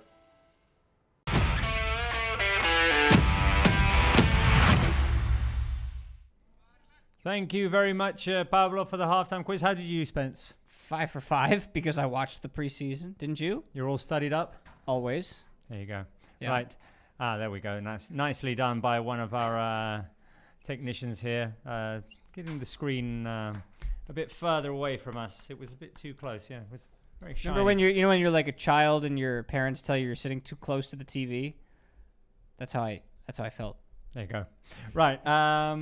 I want to, before we talk about how the first half went, I did want to say hello to some new members. Amelia Malibela, we give you the welcome. Signed up with the basic pack. AVG1 as well, hello and welcome to you as well, becoming a new member on Barca's YouTube channel. Administrator Admin. Administrator Admin. That sounds serious. That's the name of a person? I don't know. Or the job of a person, maybe. Or Could the be. or the name and job. Maybe the name is administrator and the job is admin. Could be. Could be. Who knows? Isaac Mejia, also hello. Who else? Sonia Guzman, also welcome with the premium pack. Ooh, able to type on our live chat. So say hi. Ade Kurnia1, where are you from? Ade Kurnia1. Ade Kurnia1, let us know where you're from, where you're watching us from. Miguel Ángel Rivas, te damos la bienvenida al Pack Basic. Mr. Brown, welcome to Mr. Brown as well. That sounds serious as well. I know several Browns. I don't know if it's any one of them that live here in Barcelona, but could be. Could be. Who knows? Mr. Brown. I don't know that I know a Mr. Brown. Mr. Brown. Could be Mr. Jalen Brown.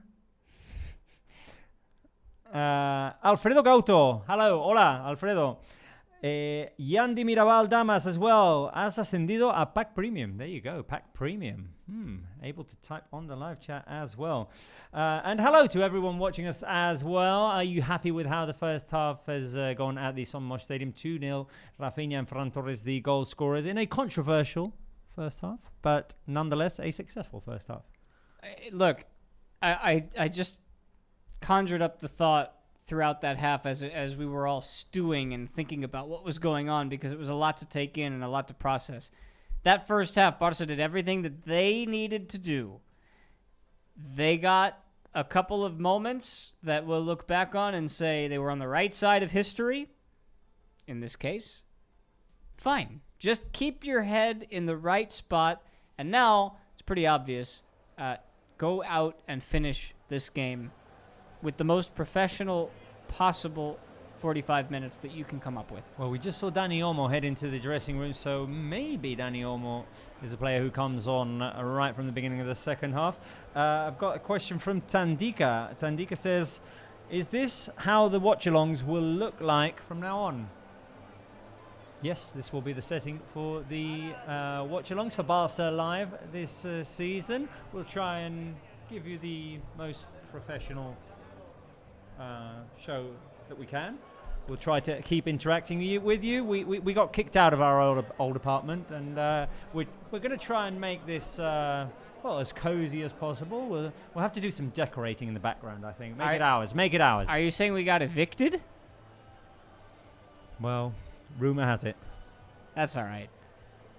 I'm always able to adjust, so we're just happy to be adjust to new situations. We've been in different situations, different seasons. Here we are for this one, and I'm sure it will be a successful one. We'll be looking to interact with you guys in the audience as well, as always, because we love to do so. I want to ask you guys, give us the flag of your countries. Where are you watching us from?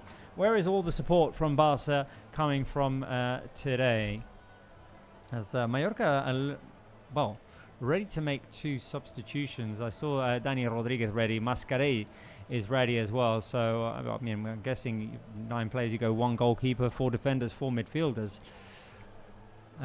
We'll see if Barca make any subs at half-time as the players gradually make their way back onto the pitch. Yes, Dani Olmo's coming on.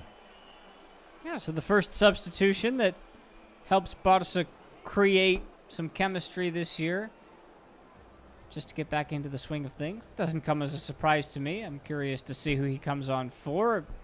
Perhaps it could be a Fermin situation. I think it is for Fermin, yeah. Would make sense. Luis is asking, where did the couch go? The couch is in the apartment that we got kicked out of. No, we didn't actually get kicked out of. We're just moving things around. But I'm wondering if Luis is no longer cold Luis. A different Luis. A different Luis, maybe. Maybe it's the old cold Luis, now Luis. Well, second half, it's just about to get started.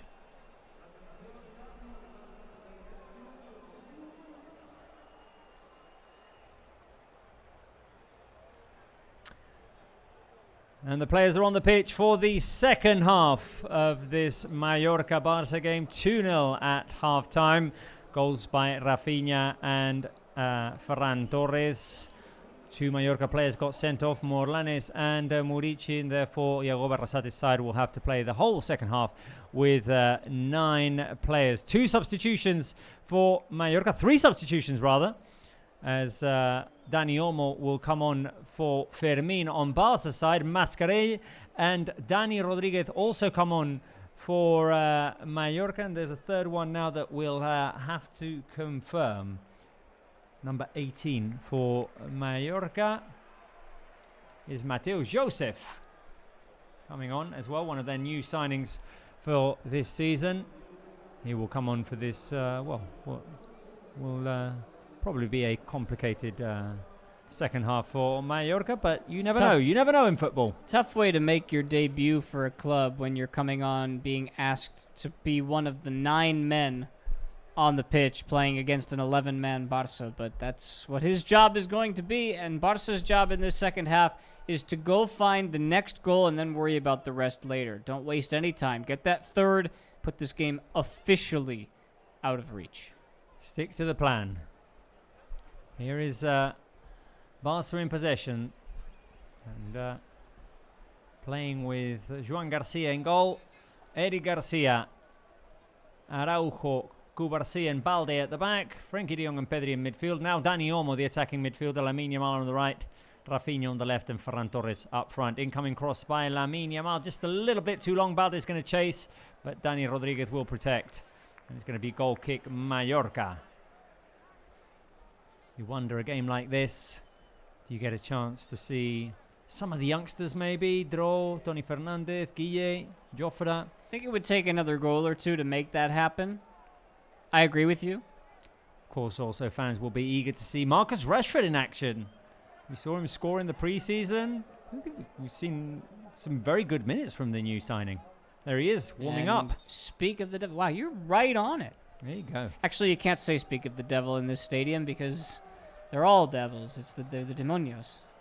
Well, but aren't... It's more demon. I know. No, but aren't Manchester United the Red Devils? Now, you just there you go, and Lamine Yamal's inside the box. He sets it up for Ferran Torres. Loose ball, Dani Olmo. His shot is blocked. And it was offside anyway. It wouldn't have counted. You can finish your sentence. I just want... You have to get credit for that one. You took that 2 levels beyond. Well...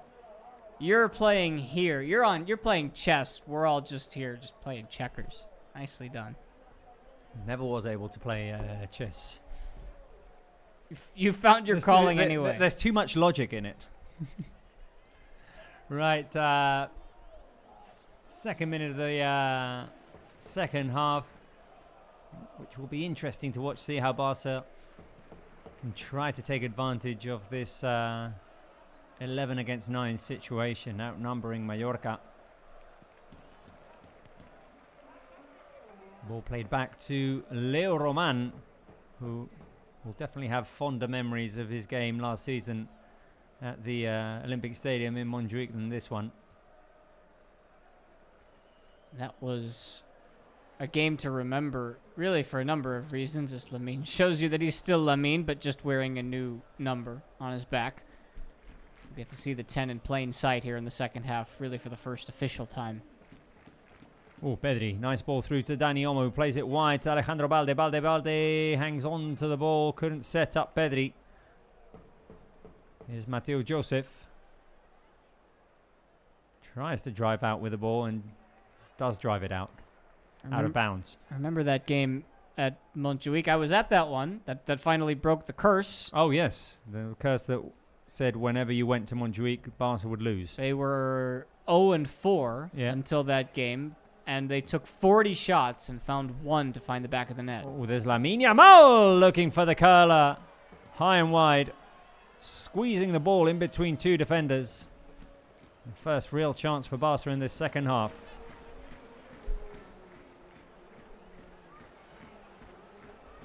Of course, Mallorca now going to take their sweet time every time that the ball goes out. Every goal kick, every throw in, every dead ball. I mean, it takes some pretty extreme circumstances to waste time when you're trailing by 2 goals. But I think if there was ever a time, we found it. They're wasting time down by 2 because they know that if they have any hope of taking a point from this game, they just have to figure out a way to score 2 and do it in the quickest amount of time possible without letting Barca actually have the ball. Well, Barca have a throw in. Eric Garcia playing it back to Ronald Araujo.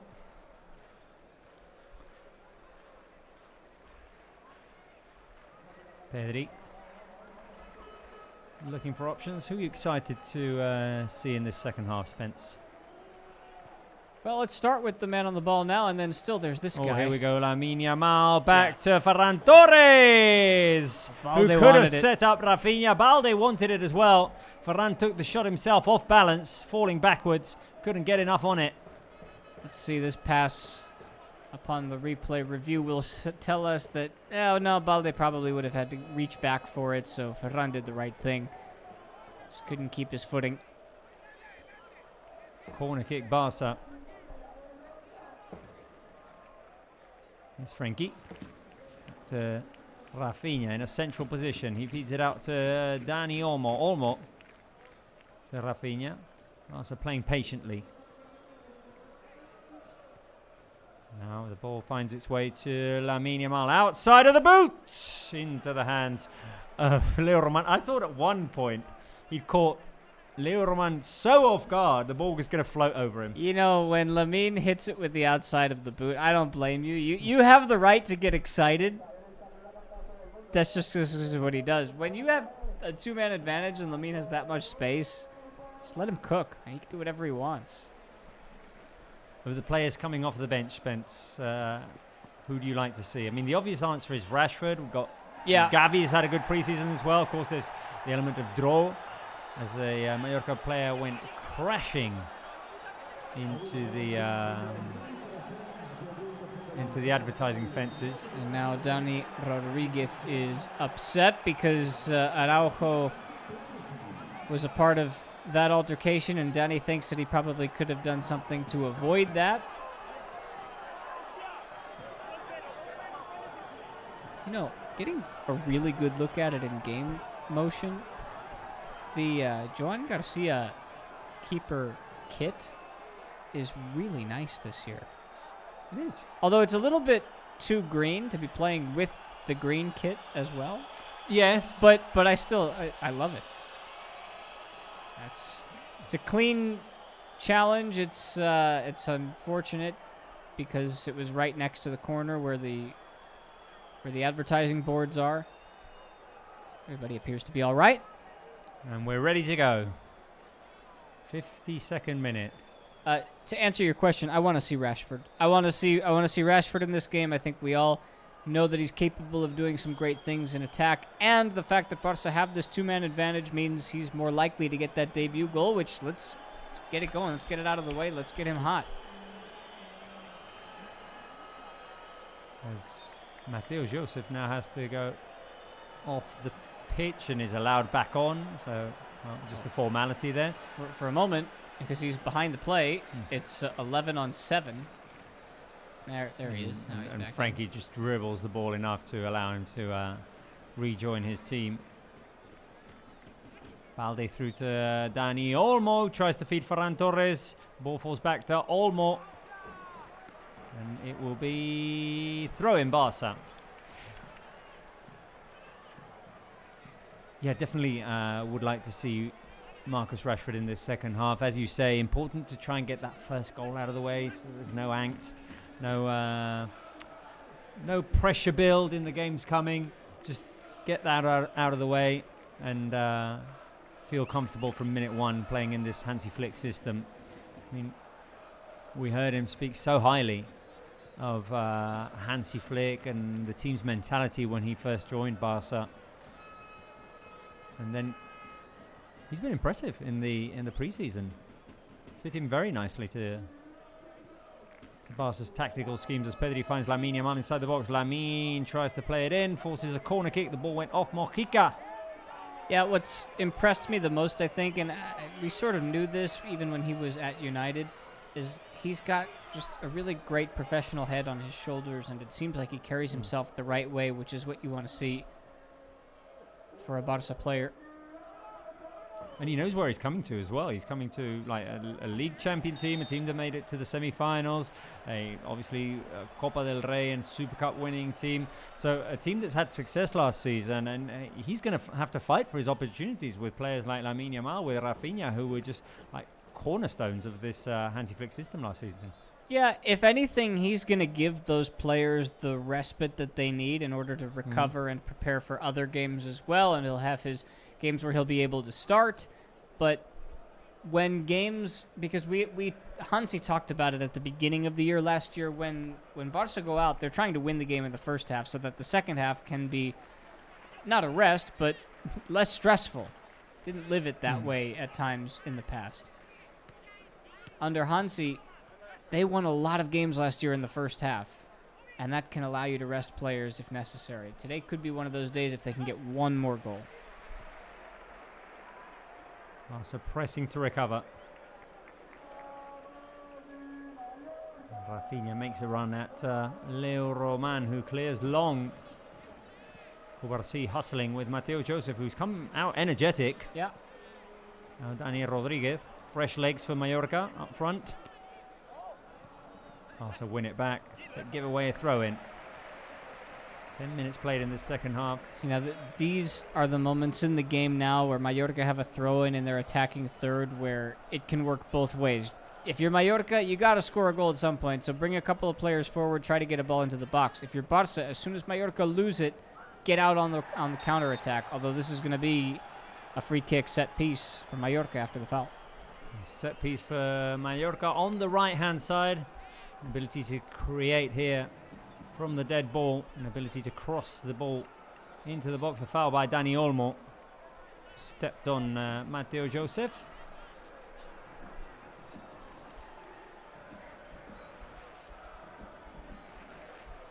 Of course, you don't want to give away easy opportunities. You don't want to let Mallorca back into the game, even though it's 11 against 9. Medarde will serve. Incoming cross, the header by Raillo, looked like a free header. And that was exactly their intention. Get a chance, try to put one in. The fewer of those that Barca can concede over the next 40 minutes, the better. Here's a replay of how Raillo managed to get free. Eric Garcia went up, collided with Raillo, but there was nothing there.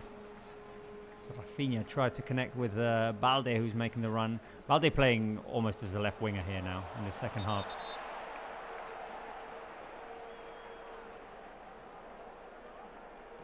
Barca will recover. Should we do a round of new members on YouTube, Spence? I see a few out there. Well, we welcome Lena. We welcome Isaac Mejia as well. Who else have we got here? Look out, Robert, because Edic's got a chance. Eddie Garcia with the cross parried away by Leo Roman. Dani Olmo came in with a second opportunity. The header saved as well. Balde back to Pedri. Shot by Pedri, just a little bit weak. Bit of a scramble inside the Mallorca box. And Barca with an opportunity there to score the third goal. It was Eddie Garcia first. Dani Olmo off of the rebound, headed it. Leo Roman leaped backwards to just keep the ball on the right side of the line. A good opportunity there for Dani Olmo. I'll continue with my roundup of new members on YouTube. Let's get it. We welcome Goal XX Gaming. We welcome Sonia Guzman. We welcome, I had already done Ada Karwanian, but I'll welcome him or her again. Here we go. New members on YouTube, and of course, a reminder as Barca play in Mallorca's half, and Pedri finds Balde. Now Pedri again to Ferran Torres on the edge of the box. Ferran can shoot. He sets up Rafinha, who sends it wide. And hit the post. Just skimmed the post. A great opportunity for Barca. We're now dialing it up a little bit. Oof, good chance there for Rafinha. Ferran could have taken his shot. Probably felt a bit guilty about the previous opportunity when he took it himself. This time decided to set up Rafinha. Unselfish play. Good play from Barca as they continue to try and find that third goal, and it seems to be getting closer.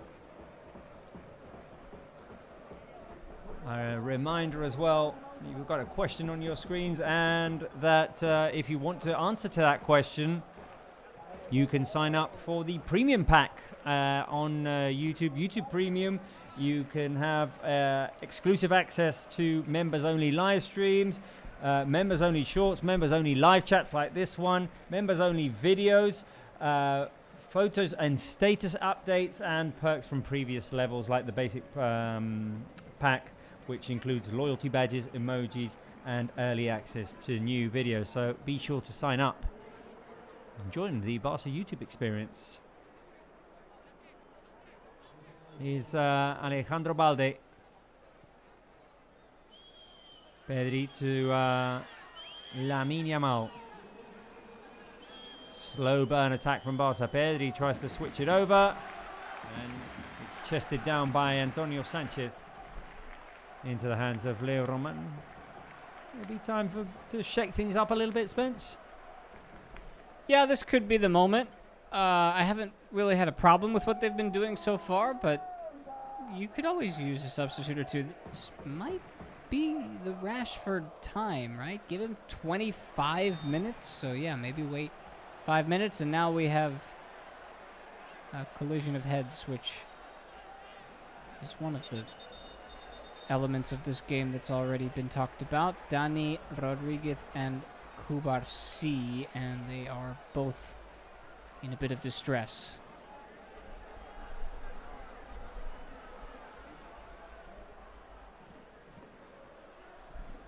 The game halted, 61 minutes. Players warming up, waiting for their opportunities. Barca fans in the stands. See, we've got Lou1S who says, concede no chances, the question of what should Barca do. Well, we definitely don't want to concede chances. We definitely want to keep the clean sheet, keep going. Dani Rodriguez and Cubarsí both still down after the head collision. He's starting to pull up those bootstraps there, Mr. Rashford. I think this could be the moment. Might be the moment for Gavi as well, who's just refreshing himself before getting ready to come out and play. Ooh, that's nasty head collision between Pau Cubarsí and Dani Rodriguez. Hopefully they'll both be able to continue.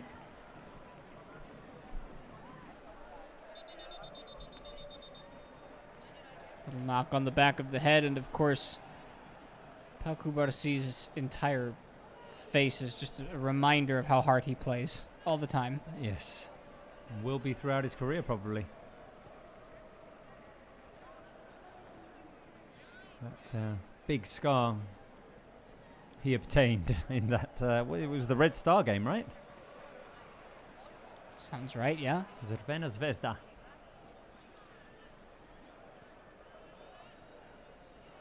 Well, 62 minutes, and it looks like Hansi Flick is going to make a move. Gavi and Marcus Rashford getting ready to come on. In this game, the Barca dominate 2-0. Feel good for Rashford. This is a good moment for him. I mean, we always look at it from a Barca perspective, but this dude, from his perspective, has been a one-club man his whole life. Here's Lamine Yamal trying to backheel it to the oncoming run of Ferran. The pass intercepted. Pass and recover through Balde. Here's Pedri. Pedri over to Rafinha. Tries to feed it back into Ferran Torres. Who's going to run after it, but the ball is picked up by Leo Roman. Welcome to Yandy Mirabal Damas, who has ascended to Pack Premium. And there they are. 3 players about to come on. Jofre Torrens is going to come on as well. Jofre, Gavi and Rashford.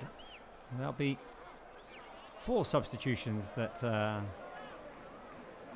Hansi Flick will have made, and someone looking to get their book autographed there at the stadium, Spence. I mean, I guess I don't know why you would bring the book to the game for any other reason. It's not like you're going to sit and read it.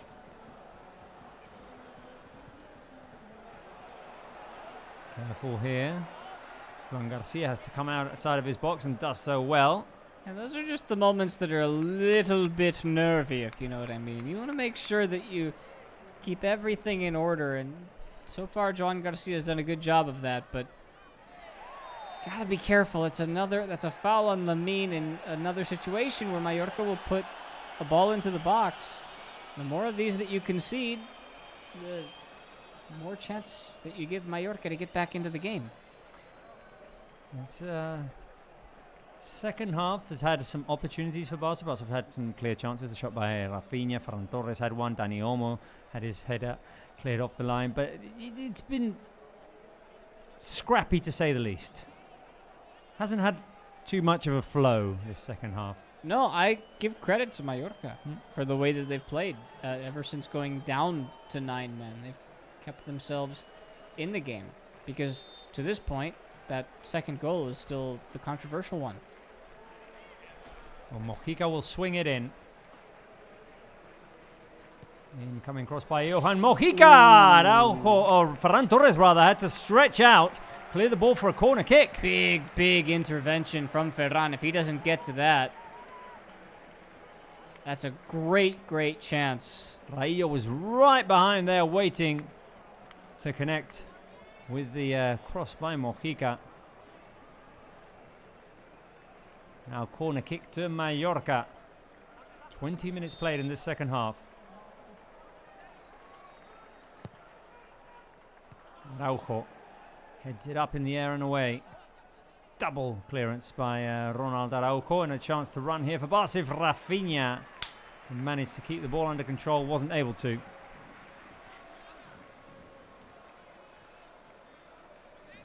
Here's Darde.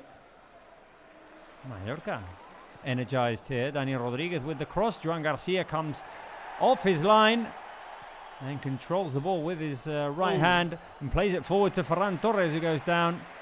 No foul. Seen Juan Garcia come off his line 2 or 3 times in this game. One forced the Murici red card. This time just to avert the danger. Very alert there, Juan Garcia, as the triple substitution is coming. 3 subs for Barca. Jofre, Gavi and Marcus Rashford are going to get about, well, So half an hour of action at least with the added time in this second half. There seems to be issues with the electronic board, well, Barça will wait. Barça will wait until Mallorca take their opportunity here. As Darde swings it in. Raillo always looking for them. Raillo brought it down, tried to switch back to Darde, who couldn't get there. Now Barca will make their subs.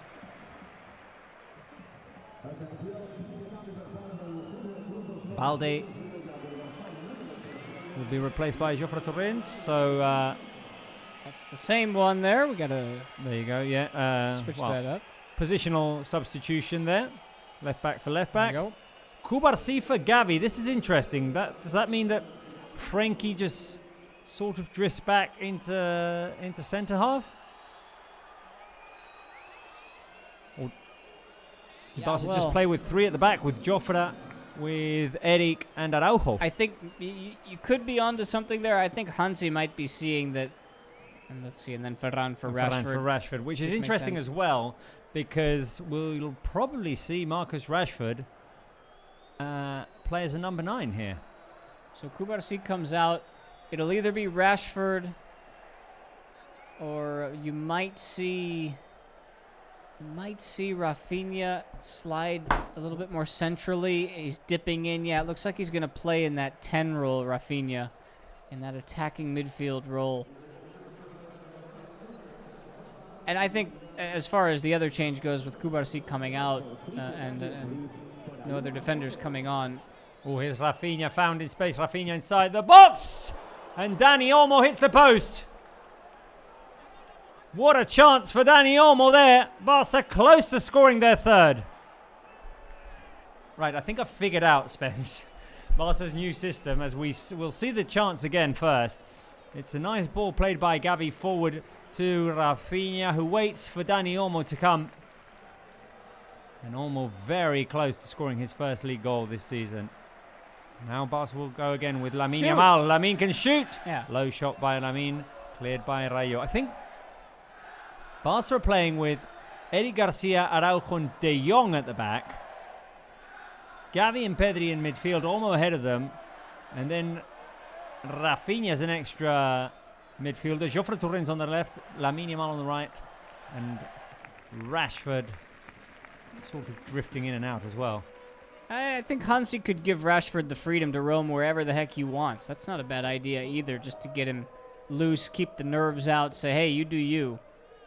Here's Jofre. Makes his La Liga debut, by the way.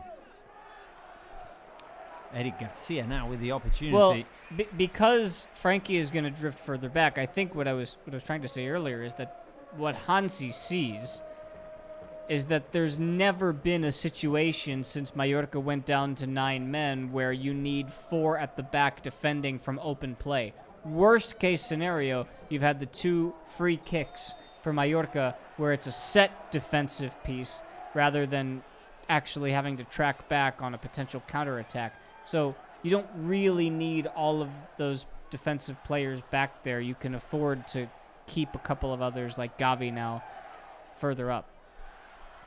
Here's Eric Garcia inside. Rafinha can go. Rafinha inside. The shot goes wide. Barca coming close to a third goal here.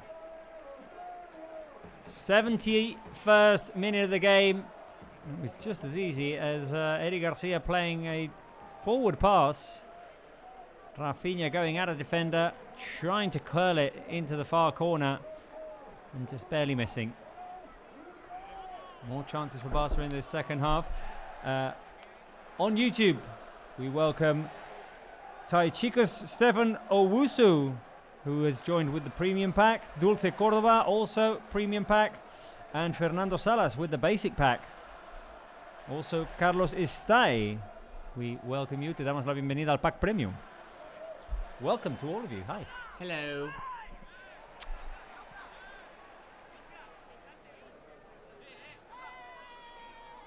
Some happy Barca fans at the Son Mosh. It's better to show the smiling kids than the crying ones, you know? Yeah. No, definitely, always. Sometimes they just show the crying ones for effect.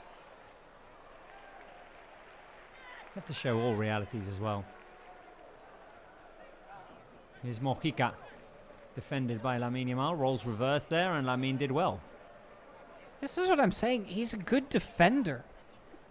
I mean, I almost think you could put him in as a right back or a left. I guess in his case it would be a left back, and he would, if you asked him to, not that you need him to, he would fill the role. Well, he'd much rather be playing on that right wing where Rafinha was looking to get the ball to him, but was dispossessed. Thank you for clarifying where he'd prefer to play. Now here's Jofre. As I said before, league debut for Jofre. Eric Garcia to Lamine Yamal. Mallorca playing two very tight lines of four there. And Barca trying to dismantle them. Gavi out wide, Jofre.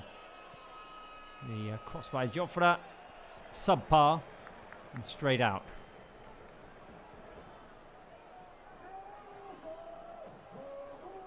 Cooling break should be coming soon in this second half. 2-0 Barca. Sometimes that advantage being 11 against 10, or in this case 11 against 9, it just makes the opponent team defend a bit tighter, try and stay organized, not commit too many mistakes. And, well, this is what we've had. No goals, although Barca have been close in the second half, to be fair as well. There's been very little threat, really, from either side. The Olmo hitting the post chance, Rafinha hitting the outside of the post. This game, the second half, is looking a lot more like the Barça Mallorca at Montjuic from last year than anything else. Except for the Leo Roman saves. Here is Pedri out wide. Jofre with the cross straight into the domains of Johan Mojica. Barca keep on going. Gavi to Lamine Yamal. Here's Lamine, who goes deep. Lamine Yamal trying to get away from Johan Mojica, who this time did very well. That's a clean. Ooh, that looked clean. Looked like Frenkie de Jong had gotten a clean tackle there on the edge of the box on Daniel Rodriguez, but a foul was called, and now we do get a cooling break in this second half with 15 minutes remaining plus added time. Let's see if we've got any new members. Yes, we do, Spence. Shall we say hi on YouTube to Debbie Lee Dupree? Debbie Lee! Hi, Debbie. Hi, Debbie. Debbie Lee Dupree says, sorry, I was watching the Man City game. What did I miss? Well, you missed a lot. You missed 2 red cards, you missed a Rafinha goal, and you missed a Ferran Torres goal. Saidi Hernandez, we say hello to as well with the basic pack. Hi to Saidi Hernandez. Elmer Days, who says, please just get the third goal. I would agree. And then the fourth, because I predicted a 4-0 Barca win. Who else do we have? I don't think we could do a round of Bisca Barça emojis and Barca flags as well. I love those from the premium members as well, who can comment on the live chat. Why don't we inundate the live chat on YouTube with Barca flags like the one Spencer has got in his hand right now, and with the Bisca Barça emoji. As Barca make their final substitution, Rafinha comes off, scorer of Barca's first goal today, and Koundé comes on. Okay. Not the substitution that we're used to seeing, Rafinha for Koundé, so we'll see how that how Barca get reorganized in that sense. I think Hansi might want to be, at least now he can do it for sure. He's in the mode of testing players at different positions, because Koundé's been only a right back since getting here, and he was always a center back at Sevilla before he came. Yeah. Eric Garcia has been playing right back for the last year and a half. Let's see where he puts him. Right, let's see. We can't see at the moment who's going to be the right back, who's going to be the centre back. I guess Koundé right back. Oh no, Koundé. No, okay. Right, we're reorganised. So we're defending with 4 again at the back. So Koundé, Araujo, Eric, and Jofre. Then we've got De Jong, Pedri, and Gavi in midfield, with Olmo and Rashford and Lamine Yamal up front. Yeah, with the departure of Inigo, I thought maybe you would think, okay, at times you might call on Koundé to play center back, and he still might at some point. Well, season is long, and the option is there. I'd like to see Max Rashford get on the finishing end of some opportunities here. Gavi leading the pressure. Who else? Mallorca play it long. Eric Garcia wins it in the air. Dani Olmo couldn't keep it in. Care to guess how many, without looking, how many shots Barca have taken in this game now? Without looking. I'm going to go 9. You would be off by a wide margin. Oh, really? It's right there. 17 shots? Really? Okay, well, yeah, I guess it counts blocked shots as well. 17. 4 shots on target. Well, yeah, there's been some headers as well. Yeah, I guess, yeah. 70% possession, though, seems low. Well, no, Mallorca in this second half have had their stretches. Yeah, they're on the ball. They've been on the ball for a couple minutes now. It's been a solid second half from Mallorca. There is an element maybe of Barca just slightly taking their foot off the pedal a little bit, but and that's, I'm sure, not even in a conscious way. You're just playing 11 against 9. Here's Koundé. First minutes of the season for Jules Koundé, the Copa del Rey hero. Dani Olmo tries to take it inside the box. Ball cleared by the Mallorca defense. Just over 10 minutes of regulation time to go. Then we'll see how much added time. And of course, stay tuned for all the reactions as we will go on to the post-game. As Dani Olmo takes a shot from the edge of the box. It rebounds off of Raillo and it's corner kick. Yet another corner kick for Barca. That will be just the 3rd of the game. And Marcus Rashford will take it. Back to Pedri on the corner of the box. Pedri to Olmo. Lamine Yamal's waiting. Olmo decides to take the shot. Takes a deflection. And Mojica will pick it up. The last man for Barca was Lamine Yamal there with Jofre. Doesn't it always work this way, especially after the second goal and then 2 red cards, and you're thinking, okay, Barca are going to win this game 7-1. I saw it in the live chat. And here we are, 2-0. And the game stays as it is. I mean, yeah, Barca have had some clear opportunities. But, well, didn't capitalise, and here we are. Same as half-time, same result. Ball goes to Marcus Rashford. Overlap by Jofre. The back pass, looking for Gavi. Lamine Yamal hustling on the other side with Johan Mojica. Barca will win it back. Here's Lamine. Battling and fouling. Oh. All right. Took a second. Clear foul, though, by Lamine Yamal on Mateo Joseph.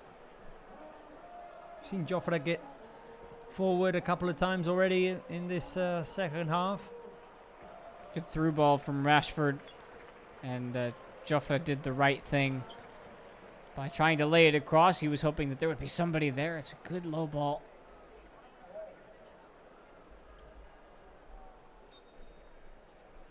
Good minutes for Jofre in his La Liga debut. So Mallorca get ready to make a final substitution as well.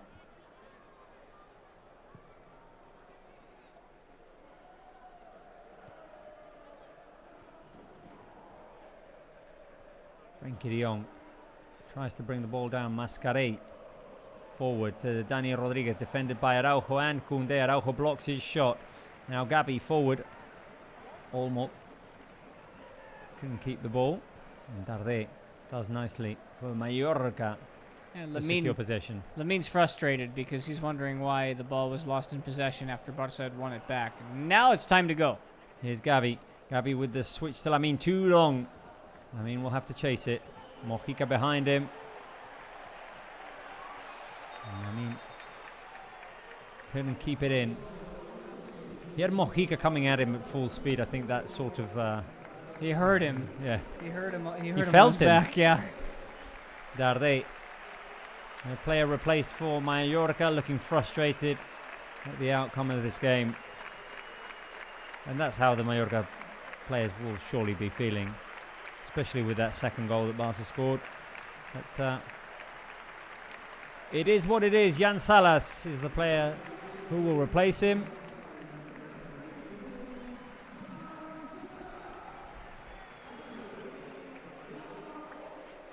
As we hit the 83rd minute of the game. Have to start thinking about who the best player in the game was, who the MVP was, who gets the stars. Not as easy as I thought it was going to be.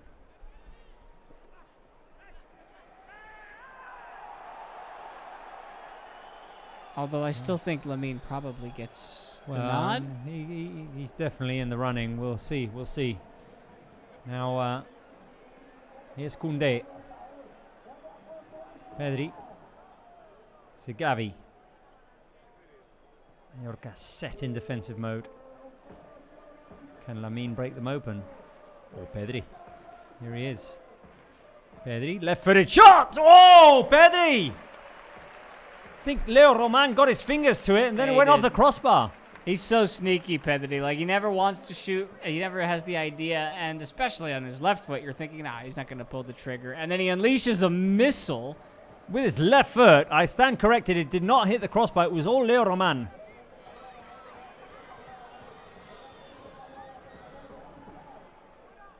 He just rocketed off of his right glove there. As now, ooh, Ronald Araujo went for the acrobatic volley off of the Pedri cross. Good effort. There's a lot of good efforts in this second half. Nothing that's going to find the back of the net, it would seem. But fortunately, you're already in a position where you've done enough.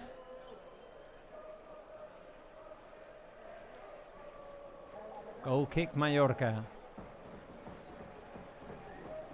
Barca have had more than enough opportunities in this second half to at least score a third. Agreed. Pedri, the latest one with that shot. Rafinha sent it wide a couple of times. Ferran Torres from close range. I'm sure I'm missing a couple. I think Lamine Yamal had one as well. Might have to start writing these down. I'm fine with that. Can we get a chalkboard in here? Could do. Or a pizarra? We'll work on it. We need to decorate the background. We need to make it ours. We're occupying the formerly known as Barça en Directa set. And Cooler's Corner. And Coolest Corner, yeah. We're new tenants. Because we got evicted. Right, is Barca once again in possession with Koundé. Lamine Yamal on the right-hand side. Lamine picks it up again, looking for the cross, maybe not. He's going to go at a couple of defenders. He combines inside with Dani Olmo on Frenkie de Jong. He tried to set up Rashford. Mallorca making it impossible for Barca to operate in tight spaces. Now the ball is fed wide to Joffre. Too much on that cross. Koundé will chase. Koundé will pick it up. Now Lamine Yamal again. This time looking for the opening on the edge of the box. He finds Eric Garcia. Eric to Rashford. The ball slipped through his boots and into the hands of Leo Roman. Final minutes. Post-game interviews on our post-game show. Stay tuned here on YouTube to hear the reactions of the players and, of course, Hansi Flick. Be eager to see what Hansi has to say.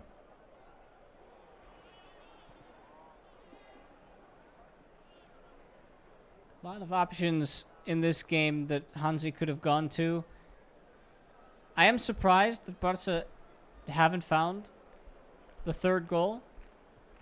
And in fact, Mallorca have had a couple of opportunities too. Here are Barca again inside the box. Pedri. Pedri back to Jofre.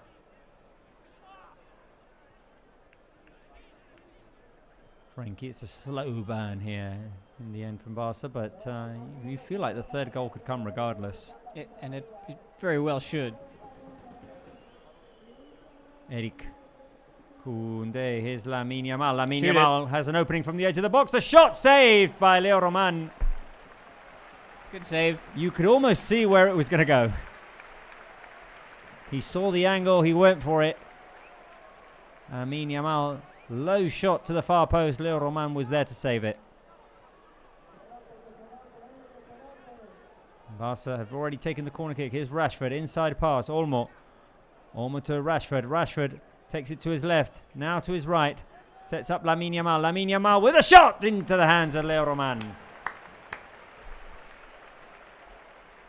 Leo Roman might be tallying 6 saves now in this final stretch of the game. That's a fairly fierce shot by Lamine Yamal. The first touch. Spence, what will the final score be? 2-0, 3-0, 4-0? I'll go 3. Yeah, I'll say 3. It's got to come at this point. Mallorca are gassed. They've been playing with 2 fewer players this entire game. I predicted 4. I mean, 4 was a bit of a stretch at the moment, but you never know how much added time we might get. And Barca are going for it. It's Pedri. Jofre. Rashford lets it roll. Olmo couldn't keep it under control. Got stepped on as well. Barca still in possession. Pedri to Lamine Yamal. Through to Koundé. Back pass by Koundé. The save with his chest by Leo Roman. And yet another corner kick for Barca. Stick your chest out. Koundé trying to put it across. And Leo Roman denying him with his shoulder, it seems. Once again, he becomes the star of Mallorca for this game. 5th corner kick for Barca. Rashford. Back to Pedri, the cross by Pedri. Koundé went down inside the box, nothing called. 10 seconds and we'll see how much added time we get in this second half. Second half, far fewer than the first, I would think. Nice move there by Jan Salas, who ultimately lost the ball. Now Pedri to Rashford. Go for it, Marcus. Yeah, do it. Stepped on the ball. And the ball got left behind. Oh, foul by Gavi. Just turned a little bit too contentious with this, with the 2 sending offs, with the circumstances in the second goal. Every little foul just became a reason to argue. Never want to see that, really. The game definitely deteriorated after everything that went down in the second half of the first half. Right after the second goal, the 2 red cards, and I think Barca played well enough to win this game, and they probably would have won it anyway had all of those things not transpired. Not for sure, but it looked like they were at the races today, opening game of the season. But everybody else will look back at this game and say, what happened there in the first half? What did happen? I mean, we're going to have to do that now in the post-game show. We'll have to reflect a little bit on what happened in this game. Mallorca made their final substitution, by the way. Mojica got replaced by Toni Lato. Valiant effort by Mojica defending Lamine Yamal today. He did fairly well. Yeah, no, I thought he was as good as you could ask a defender to be against Lamine, which is the old, you can't stop him, you can only hope to contain him. Well, Gavi's going to get the ball to him, and he passes straight through to Koundé. Koundé tries to get it inside the box. His cross was blocked. Lamine Yamal with a little push on Jan Salas. And now Jan Salas unhappy about that circumstance. Do you remember when Xavi, after a press conference or two, said, "I wish that the referees had press conferences after the game"? Yeah. Well, This is one of those instances where Wow. I would tune in. yeah. I'm sure lots of people would. Especially with what happened with the second goal, but hey, we'll take it. Minute and a half remaining. I reckon Munuera could just blow the whistle now and everyone would be fine with it. It'd probably be for the best. Bit too much bickering going on now.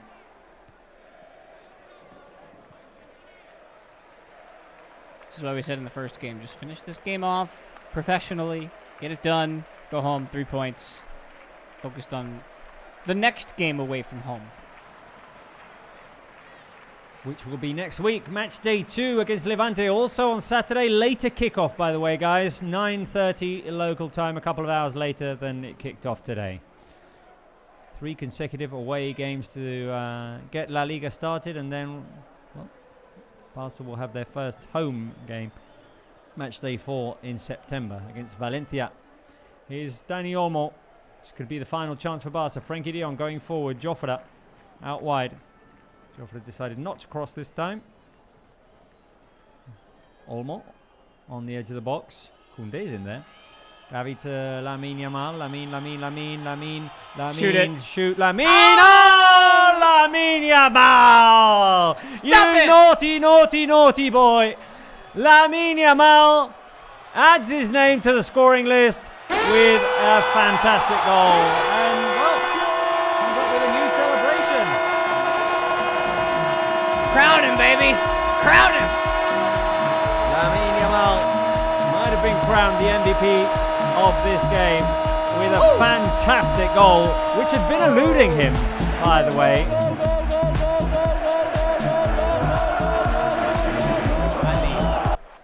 A little hesitation. Am I going to shoot here? Yes, I am. He gets past 3 Mallorca defenders with 1 dribble. There were 3 players trying to block his pathway towards goal, yet he found the opening, and Lamine makes it 3-0 with that fantastic curler into the top corner. What a goal by Lamine Yamal, who caps off a fantastic performance, and the game has ended. The game has ended, Spence. Mallorca 0, Barca 3. Quick recap. We got the prediction right on the 3-0 in the end. And Barca doing what they needed to do, finishing this game off after a strange circumstance in the first half. The second half we don't need to remember too much about, but we will remember that Lamine goal. Well, we've got the post-game show coming up, but Barca take away the first 3 points of the season with this 3-0 win at Somos in Mallorca. And Lamine Yamal is crowned player of the match.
Right, we're back. We're back with the post-game show. I'm waiting for reactions from our players after the first win of the season. Hansi Flick and their team get off to a winning start in their defense of the title, Spence.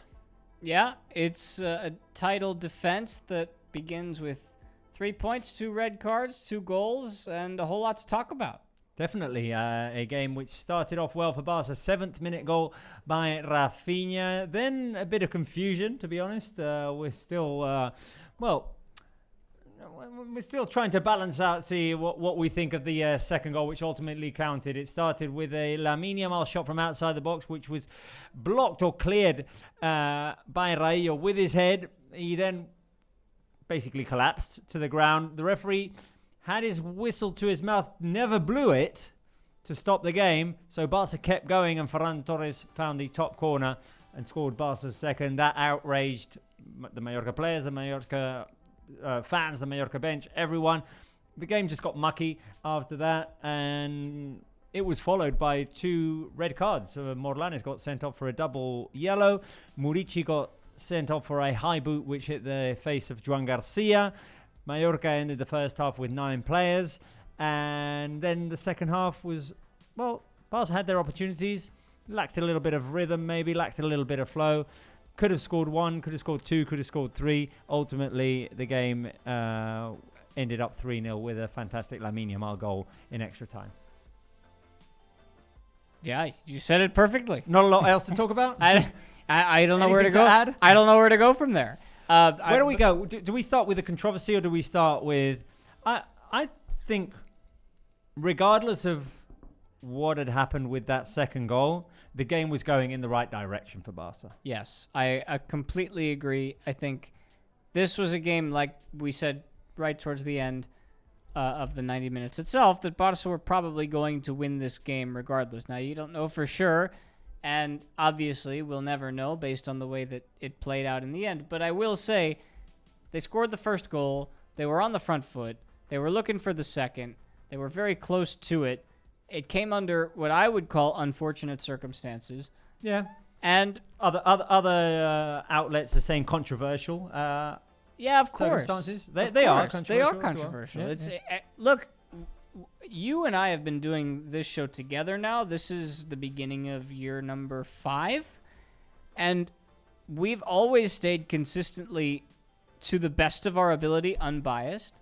And I think that second goal was unjust. I don't think it was fair. I think that this game should have been stopped. It was a mistake by Munuera Montero, which he probably knows that too. Well, when you see the second goal, and we're going to see it in a second, we won't be able to show it to our fans because we don't have the rights today to show the highlights, but we're going to see it now in the highlights that La Liga is offering us and that just our eyes are seeing. The player goes down. Munuera has his whistle to his mouth. Mallorca seem to recover at one point as Ferran picks up the ball, or it looks like they may recover the ball. So in the quote-unquote 50-50 situation, the referee decides to not blow the whistle because Lamine doesn't control the ball. And I think it's there. I think it's when... It's really tough. Yeah. There's like...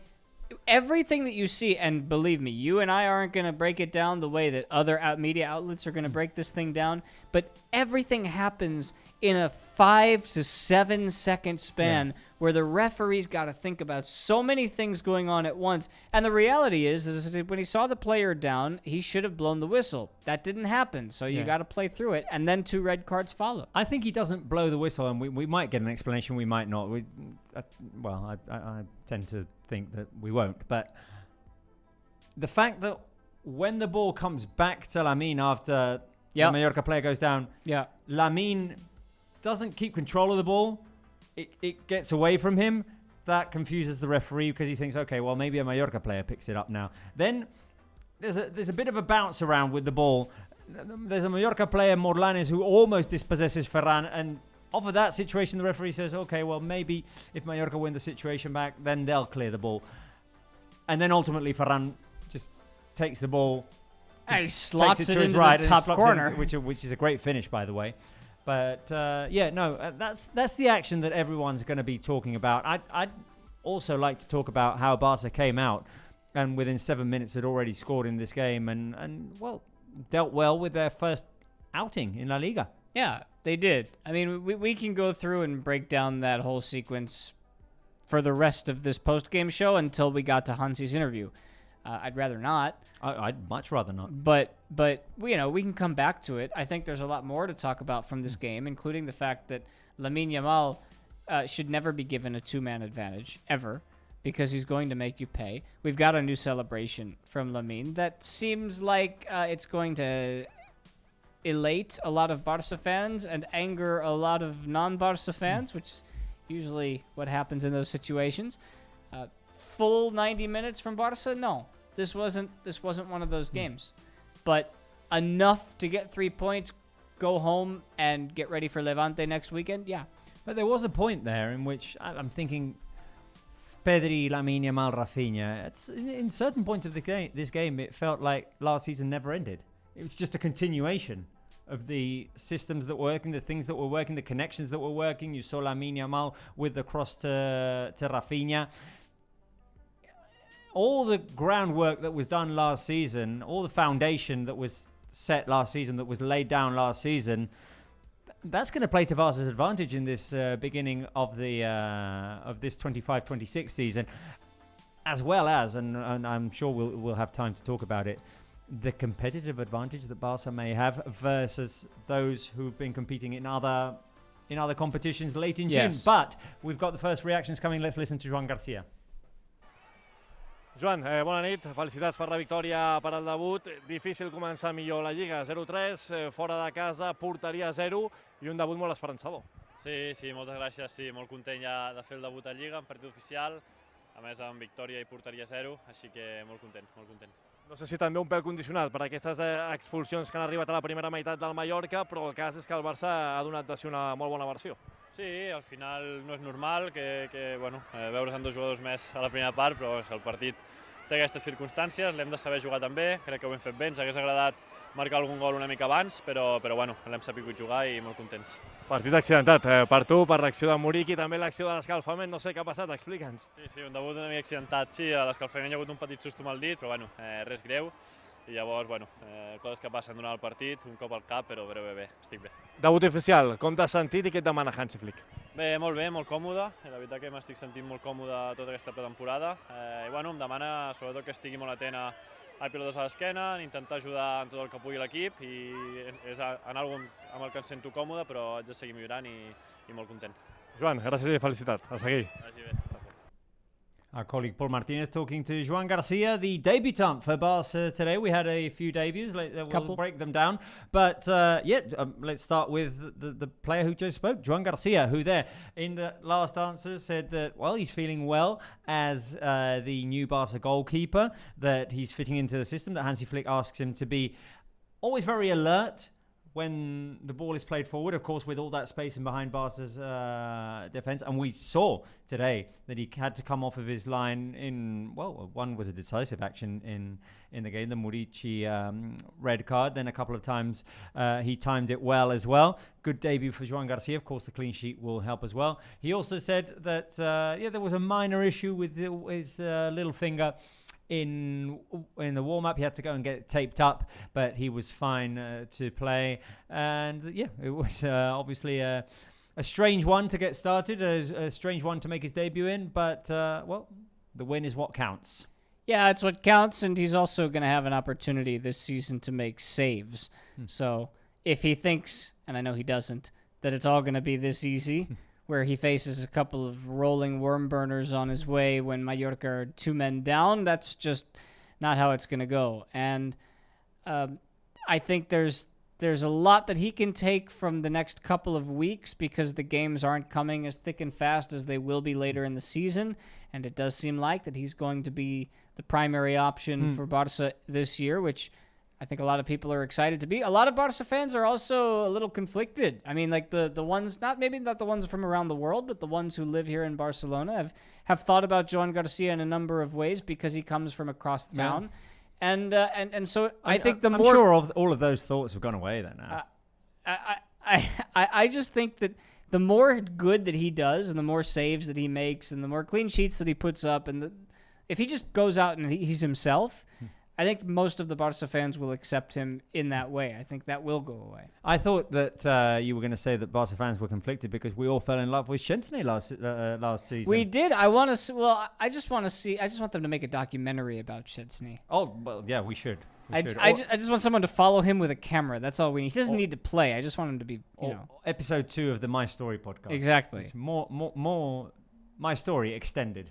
Just tell me his story constantly. Well, positive debut for Joan Garcia. And I did want to comment that, Spence, that he was very alert in having to come off his line. When he did so well, he did so confidently, he did so decisively. Yeah, and that was a shade of Szczęsny that we saw when that was his thing, right? Last year, he was always coming off of his line, Szczęsny. Now, Joan Garcia, we're going to need a little bit more time to figure out exactly who he is as Barca's keeper, because speaking objectively, it's very different being Espanyol's keeper to being Barca's keeper from a style of play standpoint. So what is it going to look like? Maybe he does have to get more aggressive when teams try to break through the offside trap. And that's something that over the next couple of weeks, that's probably for me the most interested tactical adjustment that I'm looking forward to seeing from other teams. Because we know what Barca are going to do. Yeah. And we know how they're going to play. But can other teams come up with an answer? Mallorca didn't have time to do it today because it's not their style, for one, and they were sent down to 10 and then 9 men before we got to halftime. Well, we'll talk about the other 2 debutants in a second, but I feel like we do need to talk about the obvious. We do need to talk about, well, you said that Mallorca didn't have time to set any traps, to try and, attack Barca, to do anything to harm Barca in those situations. They could barely do anything with Lamine Yamal today, who looks as fresh as can be at the beginning of this season. Seems like he had an off season with minimal, a nice summer. With minimal physical exertion of having to go out and play in, say, the Club World Cup or for your national team like he did the summer before. So that works for us. I have to interrupt because we've got Hansi Flick. Of course, it's very important. And with the first minutes, I'm very happy because how we scored directly the goal. It was good, but at the end, how we finished or the second half, how we played, I'm not happy. And always important, a clean sheet to do more confidence for the team. Yes, of course. This is, but we played with 2 more players, and we control the match. It's okay. You can say this is easy 3 points, but I think we have to be more focused and we have to play 100%. So it's like when we have the chance, so we have to score. Joan Garcia, Jofre Torrents, Marcus Rashford has made his official debut. How did you see them? John was really good. So and also we're happy with Jofre that he's on this level, and of course it was for them. Jofre, Marcus was not easy to come in because the opponents are very deep in the defense and there are not so many spaces at the end. But we have to work on that. We have to improve. Thank you, Mister. Good luck. Well, Hansi Flick not all that happy, eh? Thought the team should have been better in the second half, especially with the 11 against 9 situation. I could have predicted that, I think, after 2-0. More reactions, Araujo. Empezar mejor la Liga. Sí, la verdad que, bueno, primero buenas noches, contento por la victoria. Venimos acá a buscar los 3 puntos, se nos dio también el partido desde el principio, ¿no? Pudimos encontrar los goles, también las dos expulsiones nos ayudó un poquito a gestionar mejor el trámite del partido, pero contento porque arco en 0, 3 puntitos y nos vamos para casa, feliz.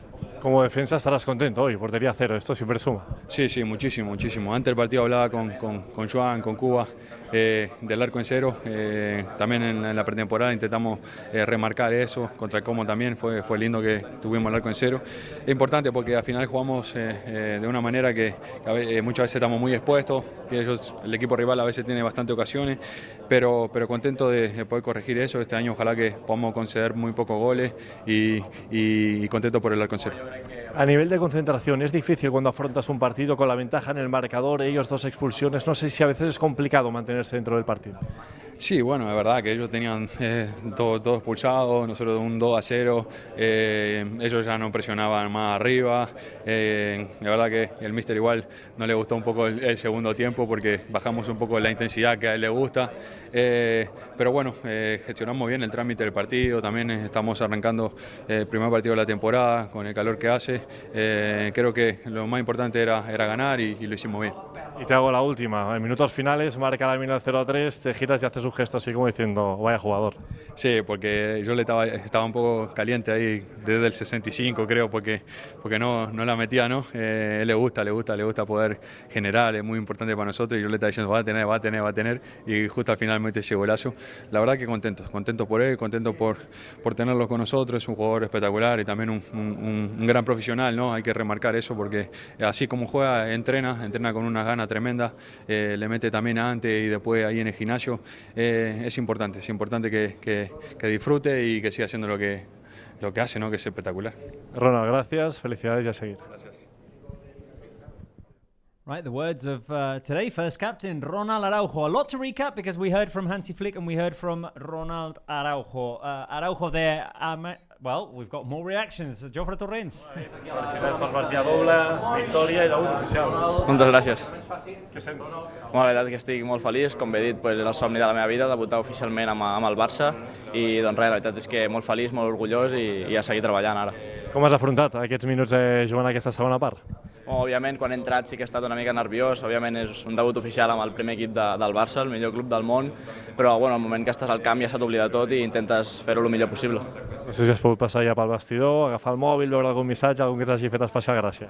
Sí, bueno, la veritat és que he pogut veure algun, però no m'ha donat quasi temps perquè he hagut de venir aquí, però sí, òbviament, la meva família, la meva mare, mon pare i la veritat que molt feliços. Escolta, sempre és important, no? Imagino que ple d'orgull veure un equip amb tanta gent feta a la casa, amb tanta gent de la Masia, això sempre és especial. Sí, òbviament, a la Masia hi ha molt de nivell, ja es veu, amb jugadors com Pau Cubarsi, Lamine Yamal, Gavi, òbviament, des de la Masia es treballa molt i això és el que intentem, que des de la Masia puguin arribar molts jugadors al primer equip. I l'última, debut fet, ara què? Imagino que peus a terra i a seguir treballant. Sí, òbviament, ara seguir treballant, intentar que el míster em doni més oportunitats i intentar aprofitar-les. Gràcies i felicitats, Jofre. Right, the words there of the debutant, Jofre Torrents. Very quickly, Jofre, very happy obviously to have made his debut, as every player who plays in La Masia, a dream come true. Feet on the ground though, feet on the ground, keep working, keep earning those opportunities, and of course texting his family after the game. I'm sure his phone is going to be inundated with the messages. And what Ronald Araujo said, well, sort of admitting that Hansi Flick was not happy with the second half, that they dropped the level of intensity a little bit, but focusing on the fact that the team came out, got the job done early, before all of the confusion. The team were up 1-0, and also stressing the importance of limiting the danger that Barca faces when exposed at the back, sort of correcting that and saying that it's very important to keep the clean sheet. Which they did today. It was not as difficult as it will be later in the season. And professional words from everybody, from the first team guy in Jofre to Araujo, who's been here forever. And where's that captain's armband? Well, we are going to end this post-game show here with Hansi Flick's press conference. 3-0 win for Barca. First 3 points in La Liga for Barca. So we'll hear from Hansi Flick and say goodbye. Bye-bye. Bienvenidos a esta convocatòria de premsa. Necessàriament serà curta perquè l'equip surt immediatament cap a Barcelona. Va a ser corta rueda de prensa porque inmediatamente tenemos que marchar y va a ser en inglés para hacerlo más cómodo. Si alguien tiene alguna pequeña dificultad yo puedo ayudar, pero os ruego que hagáis las preguntas en inglés, se siente Hansi más cómodo. Comenzamos pues, primera... Hola Hansi, bona nit. Mireia Ruiz en directe a la TDT de Catalunya Ràdio. Li preguntaré a l'entrenador del Barça com ha aconseguit o com ha intentat aconseguir mantenir motivats els jugadors aquesta nit després de les dues vermelles. You just said just a moment ago that the team has always to play at 100%, and this didn't happen today. So what did you tell them the halftime or after the match to keep them motivated, and how can you achieve this as a coach? Thank you.